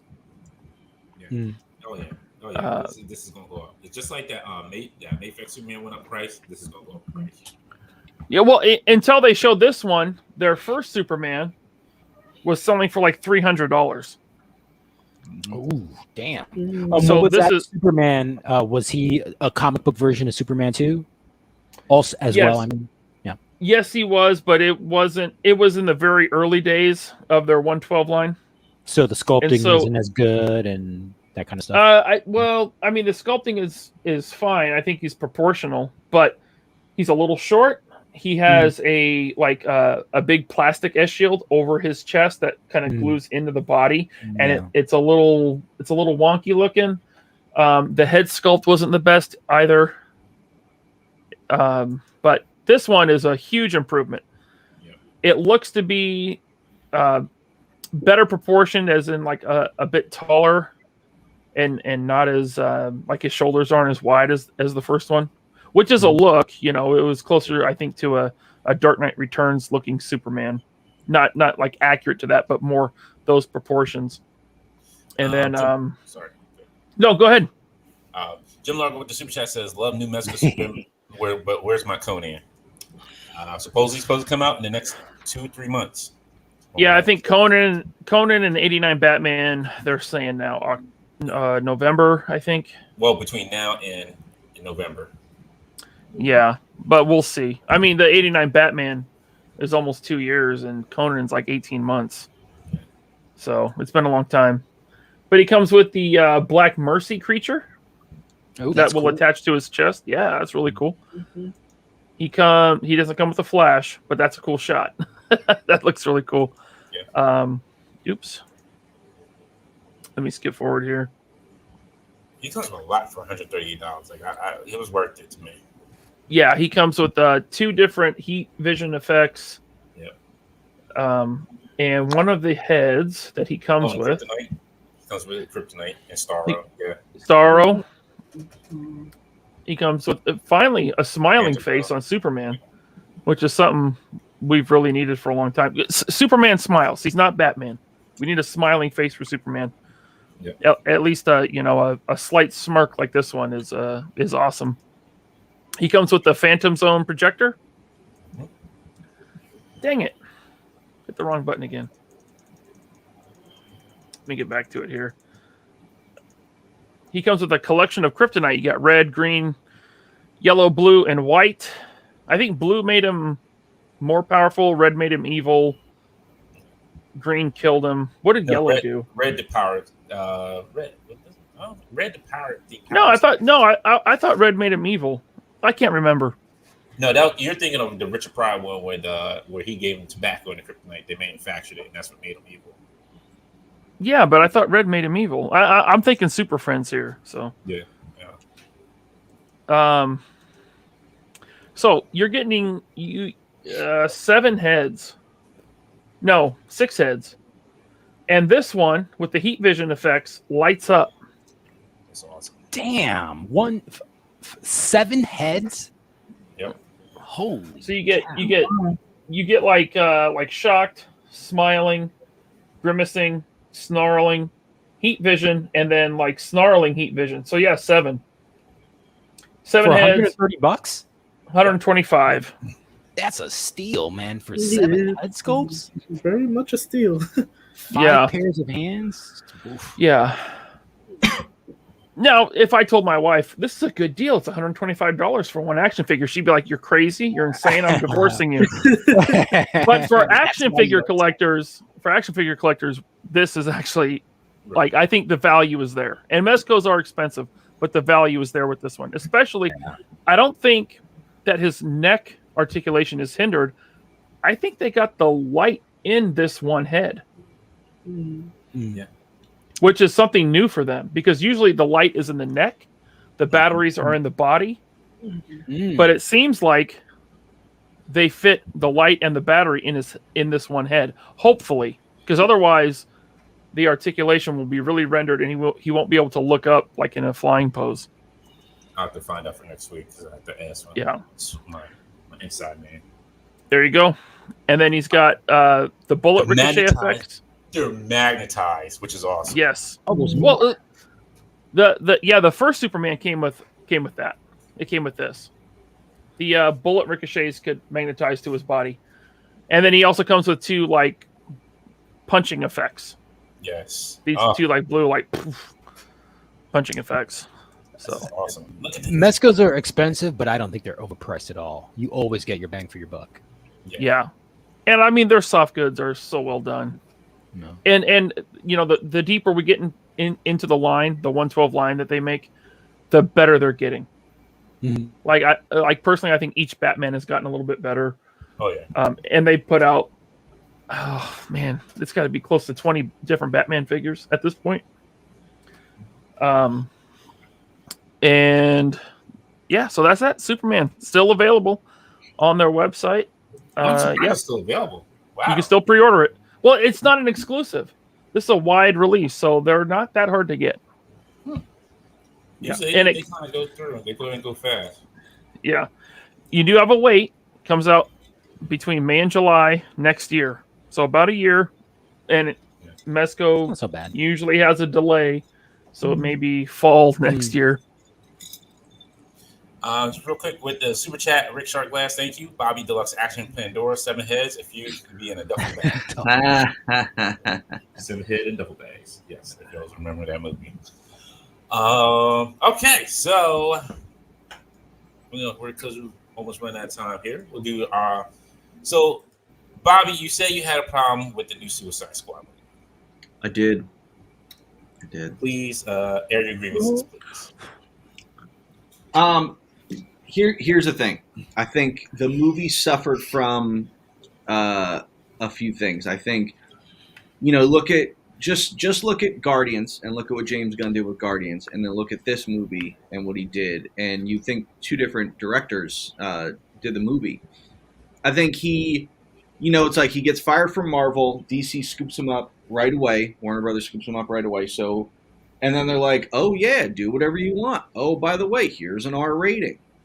Look at the comic book movies that have been done with an R rating. Logan, Deadpool, Snyder Cut, all well done. They didn't overdo the R. They did just enough to justify the characters.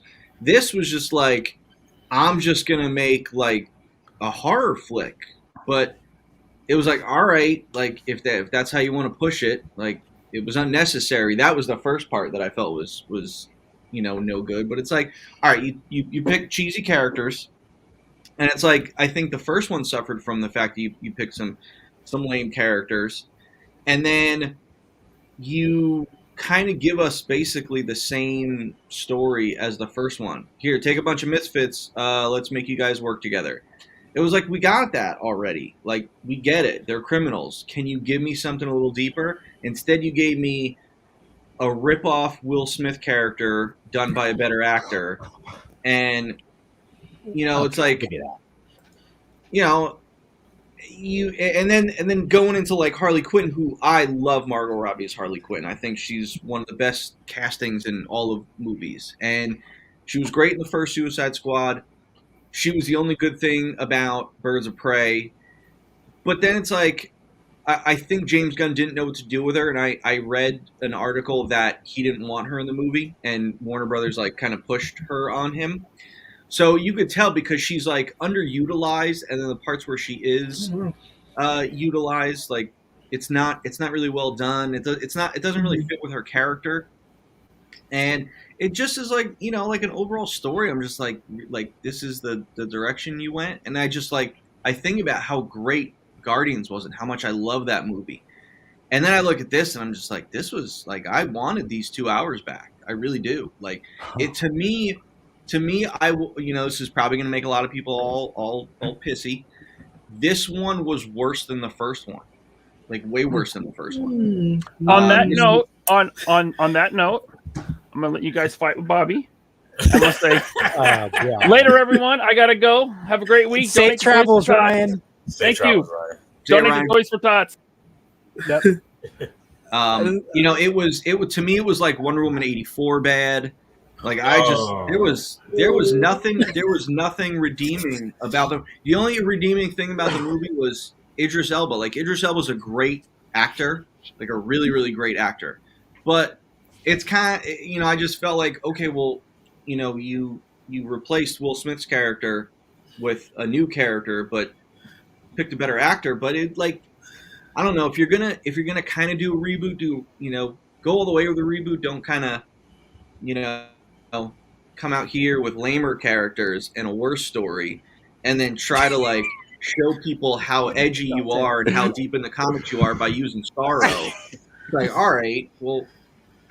Yeah, it was just a bad movie. It was a really bad movie. That's just my opinion. I don't know who you are. The first time I hear somebody said this is a bad movie because I saw so many praises. Even me, who was just like, "Wow, this is really like a whole redemption arc from the first one." Because I rewatched the first one just like 2 days ago, and I was just like, what they did with the new one improved so much better than the first one, and I really felt like because I never read the Suicide Squad comics, but from how Gunn's introduced like the characters and the whole storyline and everything, it really, it felt it just something about it was just like a lot more. There was just a lot more improvement in terms of just the character arcs and the certain characters that I've never heard of, but I was very invested on because we got to see like different stories and different personalities. Then to the first one where it was just like oh, they're just they're put in together in a team, and they're supposed to go and save the world from this whole supernatural sort of like event that didn't make really any sense, but this one felt a bit more in terms of like that ending, especially with the I forgot the character, the Star character. Starro. Yes, Starro. I thought it was a good last finale kind of like battle scene, because just even though it was quite comedic, it sort of made sense with the whole Are you talking the big starfish? yeah with the stars coming out of its yeah arms. Disgusting. It was great. yeah, I thought it was really cool, but Yeah. this one was really good. I also like to add the fact that I know a lot of people are praising James Gunn with the whole situation that he brought something really new, but I also feel like Birds of Prey kind of brought also that sort of I don't know about like I don't know about Birds of Prey, man. Yeah. I like Birds of Prey is hard. It was a hard watch. Really? Yeah. It was for me. It was really bad. For me. It was hard watch because it's like it was supposed to be like a Harley Quinn movie, but it really wasn't. And like the actors that you got some good actors, but it just like miscast. It's like the script, the cast was great, but it's like the script was like not fulfilling. It was an unfulfilling script. Now to the Suicide Squad, to me, like I said, this one felt like it was much better than the first one because the first one's story really didn't like make sense. It was kind of like, oh, we're piece patched together. Now I like David Ayer. Don't get me wrong, I like David Ayer. He's a good director. But this one, I think, when you hear like when I went to go see the movie, they had like a little screening afterwards where they were interviewing the cast and James Gunn, and it was like, and they asked him like, did the studio have a lot of influence in it? He said no, they let him do what he wanted.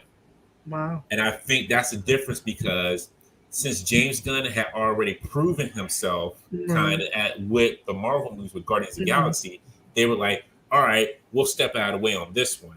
Where David Ayer, they were like, well, look, we need you to do this, we need you to do that. Why don't you cut this and cut that, and do this and do it this way?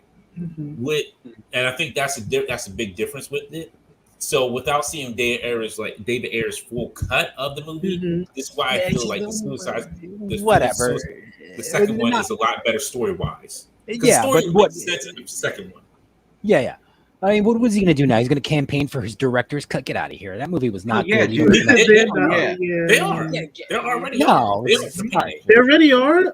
Yes. I haven't seen the Snyder cut, and I'm just like, anytime I'm just like, I'm not gonna watch it. I haven't even seen the what's it called? Oh well, that's good. You should actually watch that. Oh well, don't watch that. Yeah, don't watch. What's his name? Whedon. The Whedon version. Yeah, watch. A lot better. I love. Sorry. Yeah. Suicide Squad it's always been made up of like D-list villains. It's never been like the villains like you already. There might be one or two villains that you like. Okay, I'm familiar with that, but it's always been D-list villains. It's not going to be like, oh, it's this villain. It's like the Joker and all this, Scarecrow and them. It's D-list villains, so you're not going to get villains that you know. You're going to get like the D-list guys, like the ones that are like really seen, like Nathan Filoni's character.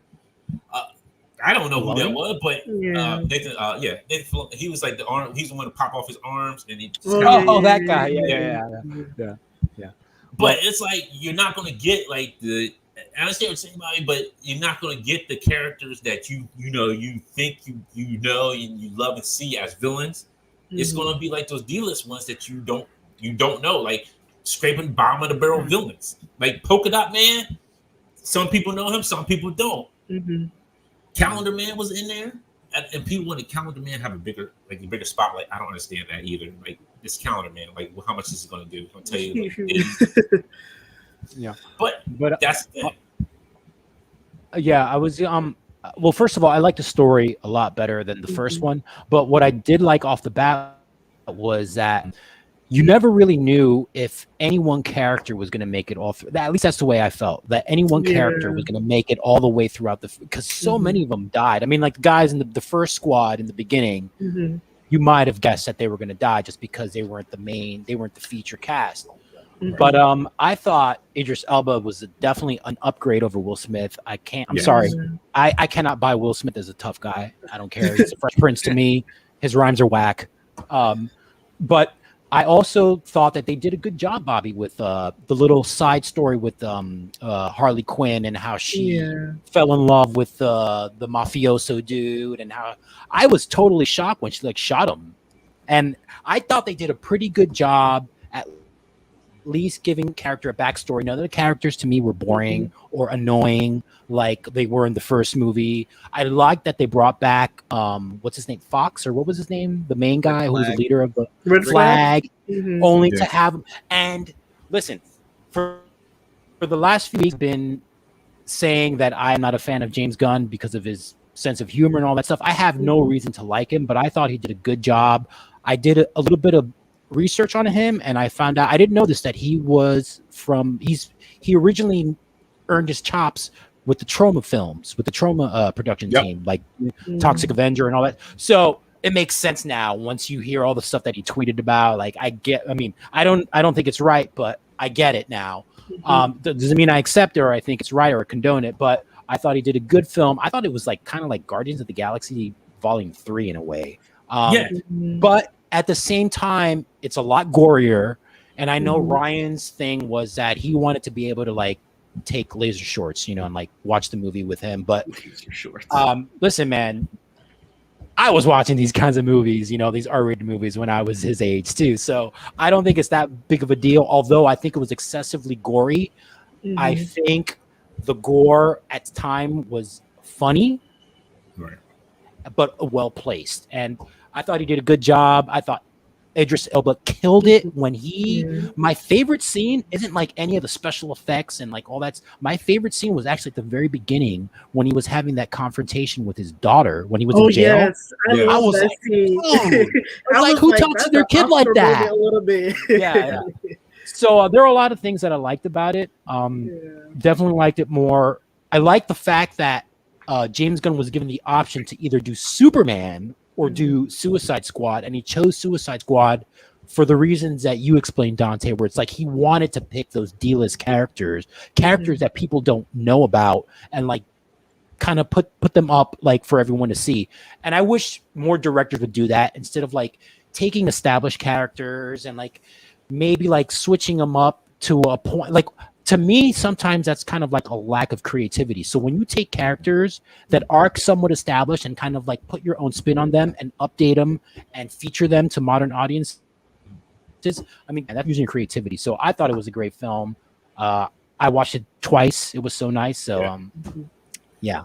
I think Bobby just doesn't want anything to be better critically acclaimed than the Snyder Cut this year. Listen, I when I sit down and watch a movie, I love movies. I want a movie to be amazing. I really do. I love the movie experience. I love like getting into a movie, especially a really good movie.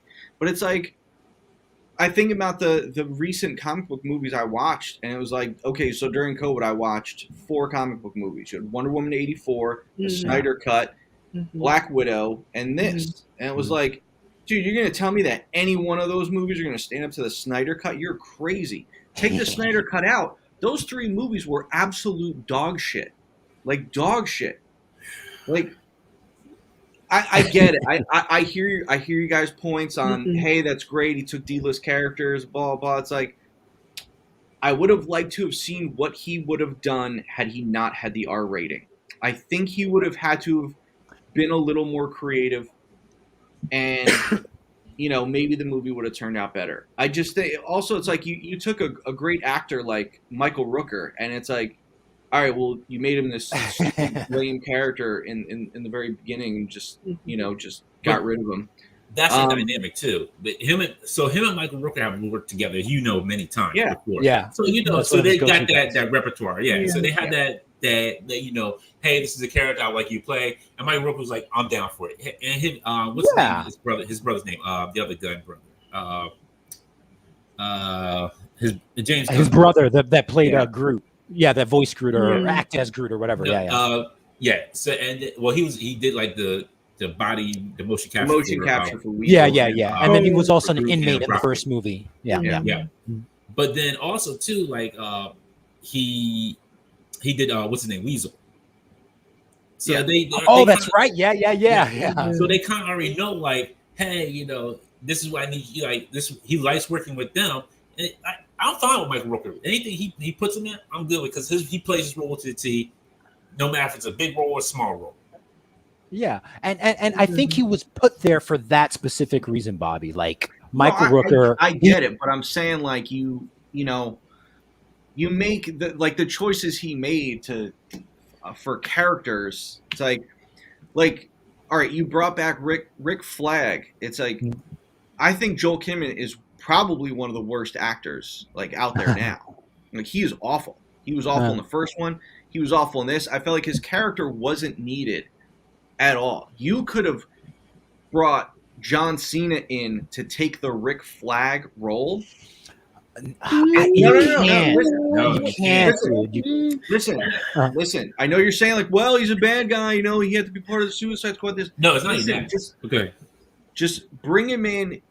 At least John Cena. John Cena can be funny, like, and he was funny, and he kind of, like, he made sense. He was, you know, he played his role. But I just feel like the Rick Flag character was just another character that was just not needed in the movie at all. All right, so before we go on, real quick, Laser Pan says for Sparta with the super chat, thank you. And he's like, pray for me, my wife is driving. Oh Lord. Oh no. Is that? So you couldn't. So I know what Alex is going to say, and correct me if I'm wrong, Alex. You couldn't do that with John Cena because Rick Flag was already established in the first Suicide Squad movie, and Rick Flag does lead the team into their missions. Mm-hmm. Even in the comics, he does it. Rick Flag leads the team in the missions. That would have been for me. I don't see John Cena as Rick Flag. Yeah. No, I'm not saying play Rick Flag. I'm not saying play Rick Flag. I'm saying take the whole Rick Flag character out. The leadership role. But you're telling me just because, like, Rick Flag leads them into battle in the comics that has to be done in the movies? That makes no sense. Like, but that's really don't have a leader. You really don't have that person that keeps on the line, because you don't have that. You won't have that rapport like Rick Flag had with Harley Quinn. Like, they had that mutual respect. That's You took the leadership role away from Rick Flag anyway, because you set up Idris Elba as the leader. Like, she even said, she gave it away in the first 5 minutes of the movie, like, I'll make a leader out of you. And it's like, everyone flocks to him anyway in the movie. So why do you need the Rick Flag character? Oh, you don't. Because it was, as you see, it was a setup. Sorry. Right. No, right. I think we're on the same page, Dante. You could have creatively done that without having that character in the movie. Here's the thing, Bobby. This is why I think, which I think maybe Dante's thinking along the same lines, why they brought him back for this movie is because in the first movie, he was kind of a douche, and kind of rode that line whether or not is he going to do what's right or is he going to do what his superiors tell him to do, which might not be right. Like Viola Davis in this movie was pretty much a bad person, a bad guy. What I think they did. Yeah. Oh, yeah, definitely. So what I think they did is, like, James Gunn brought him back so that way when he has that confrontation with John Cena, you don't know who to root for until Rick Flag says, "But they're killing kids." So I think he left it up to us to decide until the very end who is the antagonist and who's the protagonist when they're having that final scene. And by the way, John Cena, I have even less of a reason to like, because I think he's the most overrated WWE champion ever. And I'm gonna mix his wrestling credentials in this too. But he totally made me a fan of at least his acting. Yes, I thought he did a really good job. He was funny. Yeah. I thought the way he played off Idris Elba and that whole tension that they built out throughout the whole movie, I thought was really paid off at the end. I like the fact that their final confrontation wasn't like this big slugfest. It called back to the whole bullet thing, and it was instantaneous. It was like just one shot. Yeah, that was that. Yes, that's what I think. That was great. That interaction, but it's like, I don't know. You didn't need Rick Flag. I just think you don't need Rick Flag. But you did. No. You did kind of need him because he is like you. You wouldn't have that rapport with the team. Like that first team he sent, he's been going out on these missions with these villains all this time. So that's kind of like the story they were establishing. Like, hey, you see Harley Quinn come out like, hey, Rick, like they had that rapport. You had Boomerang there who had that rapport with him, with Rick Flag. Like they've been on multiple missions like together. Mm-hmm. So you needed him. That's your point. One like a rapport with two characters, one you kill off in the first 5 minutes. That's. But you didn't know he was going to die within the first 5 minutes. True. But after 5 minutes, you know that. Like so, you have rapport with one character who you separate from him for most of the movie. So, but his real connection is to Harley Quinn because he even says it in the movie. He's but you separate them, so that rapport is it's a moot point because they're together for a tenth of the movie. But remember, he said they were coming to save him. She's like, "Oh, you coming to save me?" She's like, "Well, I go back inside. you gonna come in?" He's like, "No, it's good, it's good." But see, but that shows that he cares. He at least cares about the team that he's taking out because he had that report like with Boomerang. You see that dude blown up, and you can tell like that some of them did have a better rapport with each other. Like with Harley Quinn with Javelin, she kind of had that little bit of rapport. Mm-hmm. And then you seen like Boomerang, Mongola, like you tell that they have been on multiple missions together, just the way they kind of talk to each other. Yeah. If Jared Leto Joker made an appearance, would you have liked the movie? No, the movie was still there. I think sure? Because you're buying statues. I'd be like, why? Nah, the movie was still bad. The movie was still bad. I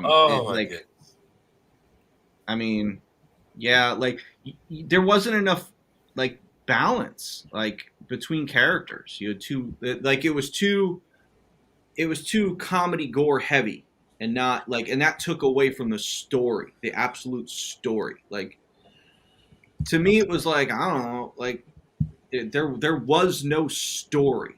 There was no character, like there was no great character development where it made me care about any of the characters. Like I cared about one character when the movie started, Harley Quinn. And it's like you did nothing to make me care about that character. The Rat Girl, okay, you gave me some sad backstory with her and her dad, with Taika Waititi, and it's like, what about Polka Dot Man and his mom? I couldn't care. Like, yeah, it's like, okay, funny, I see my mom everywhere. Here's some more James Gunn. Okay, like, well, it's just gonna be like, dismissive of everything. Give me a little more substance. I'm saying, like it was like, I don't know. It was like he probably just like stood in a room and tried to come up with the most outrageous idea ever. And said, this is what I'm gonna do. Like, so I understand your point, but the thing is, like the first one did the same thing. Like you really didn't get that report from the characters in the first one. Yeah, even less so. Yeah, you got Katana. They just been pushed into just being like in this mission and be like, hey, you gotta save this in order to like save the world, and that was it. It was just no character development with even the team itself. It was just the only character development that was like really there was basically Will Smith and also Margot character, and that was it, but nothing else. Yeah, you can see it because like you had one person on the team who was the villain, but then you still had like the Joker on the back, like a backstory, like kind of like a side backstory as well too. It didn't mesh together.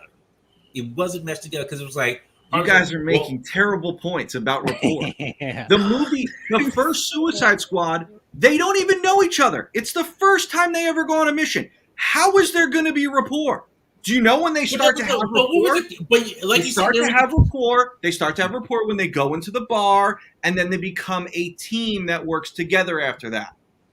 Rapport doesn't even matter or exist in the very beginning of that movie because it's the first time you're taking a bunch of prisoners and putting them in a team together. But also, that movie sucks. I'm not saying that movie should be like the standard. Like that movie sucks. I know what you're saying. Movie is you think worse. It's better? This movie is worse. I can't say that. That's all I'm saying. The character development in the first one was not that great. Like Katana was quiet. Like they didn't know anything. Like, oh, well, her sword has like all these souls, like a sword with all the souls in it. Like that, you didn't find out until like close to the end of the movie. Mm-hmm, that's like true. nobody knew. Like everybody's like, oh, she's a super quiet. Katana was basically just in the background, just being like a badass. And then from guys there, are just give making it a little bit because you don't remember the movie. The part with Katana's sword happens in the very beginning of the movie. When she gets on the plane and they talk about it, it flashes back to her killing the guy and the soul coming in, or the soul with the sword. It gives that whole backstory in the first 10 minutes of the movie. You guys are making points on a movie you don't even remember. Lord Jesus. All right. But it's still bad. Both of them are still bad. Both of them are terrible. Listen, Both of them are terrible. Suicide 1 was bad. Suicide 2 was great. But you listen, since you say it's bad, I'm gonna just let you go with that. This one, I'm just saying. It was a moment for DC, and boom. If you guys were entertained by it, that's great. I enjoy your joy. I'm saying that I like a more sophisticated movie. That's all I'm saying. Oh, so you enjoy Black Widow. All right, folks. I want those 2 hours back too. I want those 2 hours. Did you like Black Widow? No, he didn't like it. He didn't. Okay, good. Okay, I didn't like it too. All right. Okay, thank you. So we're all agreeing on that one. Yeah. Just real quick, I think the way to go for DC movies from now on is the one-shot movie as opposed to building a whole universe. Yeah. I think they should do the exact opposite of Marvel because it seems like the last 3 movies that they've made, Shazam, the Joker, Joaquin, and now Suicide Squad, they're all standalone, and I think that's just the way that they should keep going. I hate it. Last super chat before we get out of here. Thank you, James Saltberg. I got my money's worth, which was nothing. I already have HBO Max for the missus. This sucks. That's not free too. All right, folks. Well, we're gonna wrap it up. We're gonna get out of here. We will see you next week. Sway, thank you for joining us and hanging out with us and giving us, it gives us being your first time doing a live interview. You did awesome. Thank you for having me. So it's really a pleasure. So thank you so much. Thank you for being here. Thank you, for giving us your time. No problem. And then I want to send a quick shout out to our newest intern, Ewan. Appreciate it. He is helping out with Instagram. He is getting coffee for the rest of the team. Yeah, Bobby's favorite. With some cream and no sugar in it. I don't know how everybody takes their coffee, but you're doing a great job, Ewan. Really appreciate your help, sir. But no, he's doing a great job. And then he did set up our Discord. So our Discord is up on the InfinityEquationPodcast.com website. You can go check it out and hang out there. And it's all set up. And Ewan is moderating it for us. So thank you, Ewan. Appreciate it. Thank you very much. Laser Pen says thanks, Sway Art. He appreciates it. Let's see. And then next week's guest will be Oiler's Workshop, a very great diorama artist out there. He's one of the greatest. Like, he is awesome. Super awesome. So he will be joining us next week. Sway, you have anything coming up that everybody should be looking out for? Supposedly, I'm supposed to be doing a con, my first con, Comic Con. It hasn't been announced yet, but I'm waiting until it gets announced. But but other than that, I have Imagine FX that's come in September, and just there's a lot of surprising moments that's gonna happen at the end of the year. So sweet, nice. We cannot wait. Are you gonna be at New York Comic Con? No. I'm gonna be at another Comic Con. That is gonna be my first time, and also my first time, being like in another country. So, where's that? Okay. Michigan. Oh, okay. Yeah. KJ, it is on InfinityEquationPodcast.com. The link is in the description below. That's how you get to Discord. It is the link right next to. You'll see it. It's like Instagram, Facebook, and then Twitter, and then you'll see the little chain link that's there. Gentlemen, anything else coming up that you want to promote? You got going on? No, just get on over to Toys for Tots and donate, and the IE tag, and just do as much as you can to help the cause. So I officially will be taking a break. And my first break will be the week, and will be in 2 weeks when I get married. So I will take a break during that week. Jeez, already? Oh wow. Ooh, So crap it's that. happening. Yeah, August 25th is when it's happening. Okay. You got those Marvel Legends cake toppers ready? No, we're going to IHOP afterwards. That's what I already said. I already Oh told you, yeah. 'cause IHOP not Oh, that how far come from you're the not going to courthouse. Wawa? Waffle House. Waffle House. You know what? There is a Waffle House not that far away. So it could be Waffle House. It could be IHOP. It could be 1 and 2. I don't care which one. As long as I'm going to be hungry afterwards because it's going to be 11 o'clock. And I'm like, yeah, I need some food. I'm going to need some food. Like, all that stand there and waiting. So I will take that week off. So I will not be here, folks. So you get to have a party, have a good time without me. Oh no, I can't take that week off. Jiminy Cracker's Day. I can't take that week off because that's what everybody's supposed to be on. What? What? Why can't you? Because that's what everybody's supposed to be on. That's the last episode of the month. That week's the last Oh, episode. yeah. No. So I can't take the damn week off. Damn it. I'll take the next week off. No, I can't do that either. Damn. Can't take any days off. Good Lord, I forgot. You're married to us. Yeah, I'm married to 2 people. You're a polygamist. Thank you, everybody, for the congrats. Thank you. Yes, Drew G. Thank you for about your. I got this off on White Gold Industries off Instagram. Cool. So they had a little X-Men shirt that they did. It's really awesome. So I got this in the Fantastic Four one award last week. So we'll see you all next week with Oiler Workshop. You'll be joining us, and y'all be safe out there. And don't forget to pick up issue 2 of Avengers Tech On. I'm telling you, it's a great little surprise out there. And then that's it. We'll see y'all later. All right, thank you guys. Bye, guys.